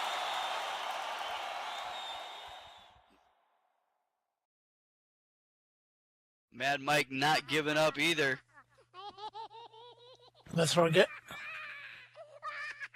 And neither one of these men are going to go the way. I can just tell you right now, neither one of these men are going to go the way of the tap out. That triangle choke, I think this has gone beyond winning. I think both of these men who have never said quit, never said die, are trying to make each other tap out right now. I think they're both trying to get each other to submit. I think they want. One wants the other to bow and say, you are superior, I give up, I quit, I surrender, and that's just not something I think either of these men are going to do. Somebody could wind up seriously injured. Yeah, I wouldn't be a bit surprised that one winds up in the hospital or even worse from this match.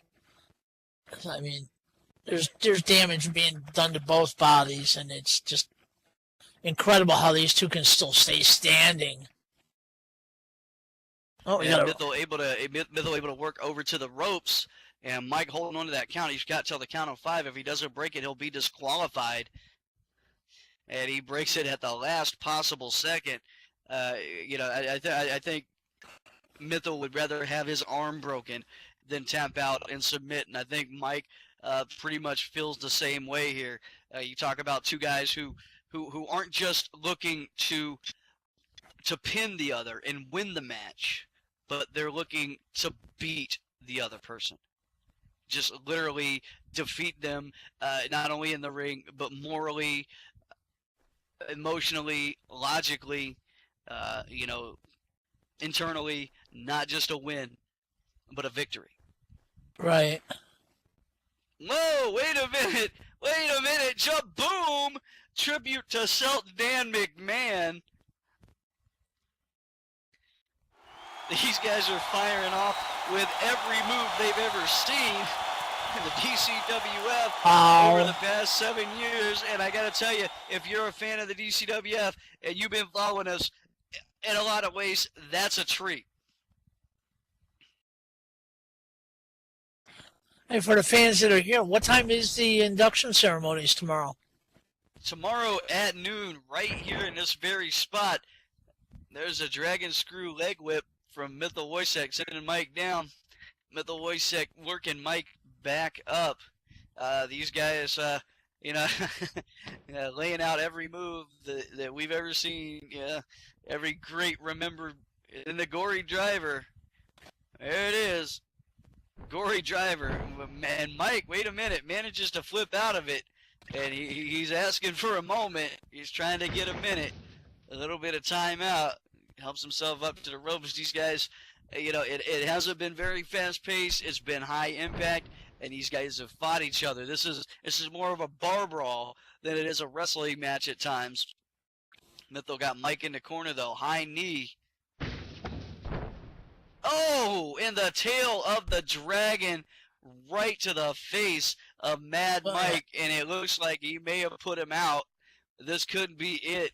That tail of the dragon sent Mike out of the ring, and if he can't get up and he can't recover by the count of 10, who knows how this one will shake itself out. Mythel Wojciech, though, coming off the other end of the ropes. Up, shooting star press, connects. Trouble for Mad Mike Freeman.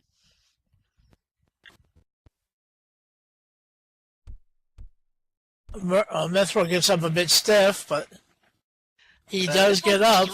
Mythel just threw his body at Mike. He used his body as a weapon, threw himself over the ropes, threw his body at Mike. Unbelievable. Yeah, but Mythel, every time I've seen Mythel, he always does that. And Mythel now under the ring. A ladder. You don't need to win the contract because you're already the champion.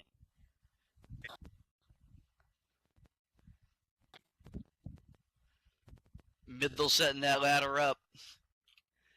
I see that look in Mythel's eyes that I rarely see when he completely forgets about everything and just goes full bore at his opponent. And there he goes.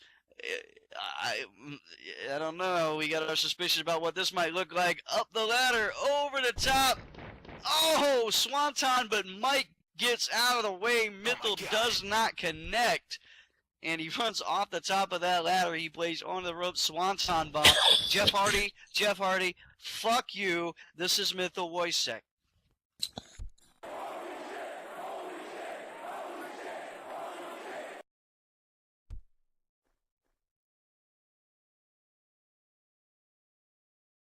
Mad Mike now going to the high rent as he gets up in the corner turnbuckle. He's got a long way to the bottom to catch Mythel Wojciech. Mythel to his feet, though. European uppercut as Mike comes down. And Mike catches the full end of it. Mythel quick to get up to his feet and slip in that European uppercut, stopping Mike's momentum from the top. Both men on the steps now. Killian, have you ever seen anything like this in your days? No, that's why I'm speechless. It's just, how can you describe just sheer insanity of this? These are two guys that are just going at it. There's nobody around here to them. It's just those two face to face. and they're just having at it. Oh, the cerebral spike. Mythal Wojciech planting Mike's face and head right into that damn edge of the ring post there. That could possibly be a fatality.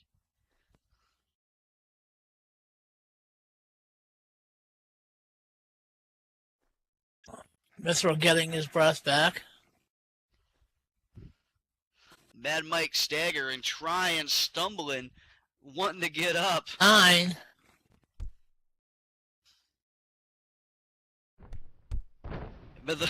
Mid the way set coming out, Mike goes in.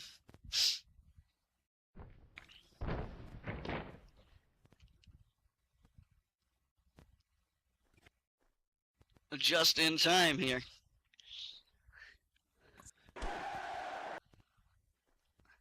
And now the trading of the punches. These guys are Back and forth, hammering at each other. Back and forth with the big rights. This might be all they have left.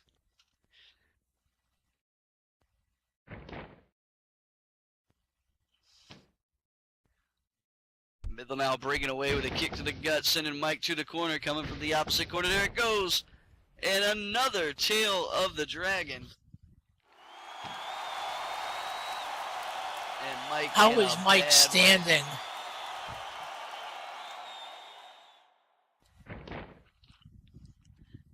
Mike in a bad way. The ladder's still in the ring. Oh, the kamikaze crash. Little Wojciech using every last bit of strength he has to get Mike up and over his shoulder. What will Mithril do next? I have no idea. Something exciting to be sure. But he's taking a minute. He's plotting it. He knows he's got the advantage right now. He knows he's got the hardcore dragon. He's up on the he's up on the turnbuckle. Oh! And Mad Mike catches him midair, planting him. Oh, no, wait. Mythal catches Mike. I'm sorry, guys. I can't see a damn thing. Catches him, plants him, but Mike catches a brunt of that knee a little bit, and Mike is in a whole lot of trouble. He's barely got anything left. You see him wobbling. And he's trying to fight back now. Lays in with that eye rake. Nasty stretch, stretching Mythal right over his knee, just driving his knee into his spinal cord. This could be it. This may be what breaks Mythal. This may be what sends him over the edge and oh, right into a spike. Here's the pin. This has got to be it. 1, 2 count. Mythal gets 3. 3. Ladies and gentlemen, here is your winner and new DCWF Heavyweight Champion of the World, Mad Mike Freeman. Wow. Wow.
the longest walk to the top any man has ever taken.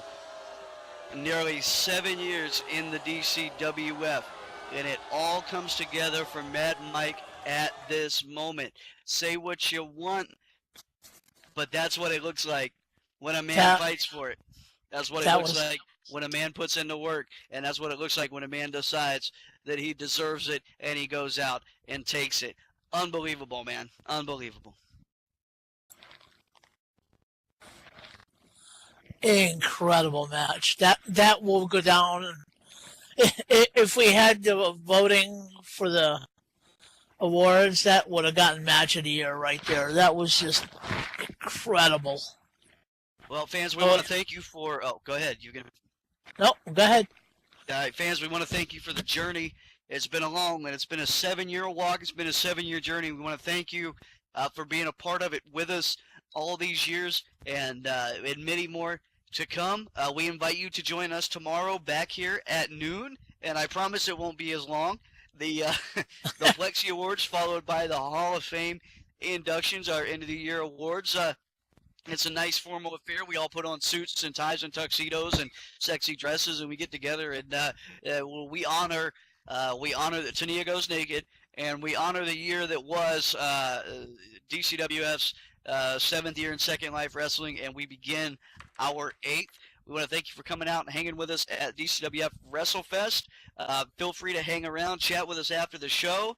We love meeting our fans, and don't forget, if you haven't got your free t-shirt, get that. If you'd like to make a donation, the donation box is behind us. We appreciate any and all lend and love. However, it is not required. We do this for you, not for the money. For myself, Kyrie Paramore, and the entire roster of the DCWF, thank you, and we'll see you back here next time very, very shortly. Thank you, too, Numbers, for letting me join with you guys. I hope I'm getting there.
This video was filmed on location by Zarrakan Productions. Zarrakan Productions is an umbrella group for many YouTube shows and businesses both inside and outside of Second Life. Please go to Zarrakan.com for a complete listing of shows and businesses associated with Zarrakan Productions, and their own media links.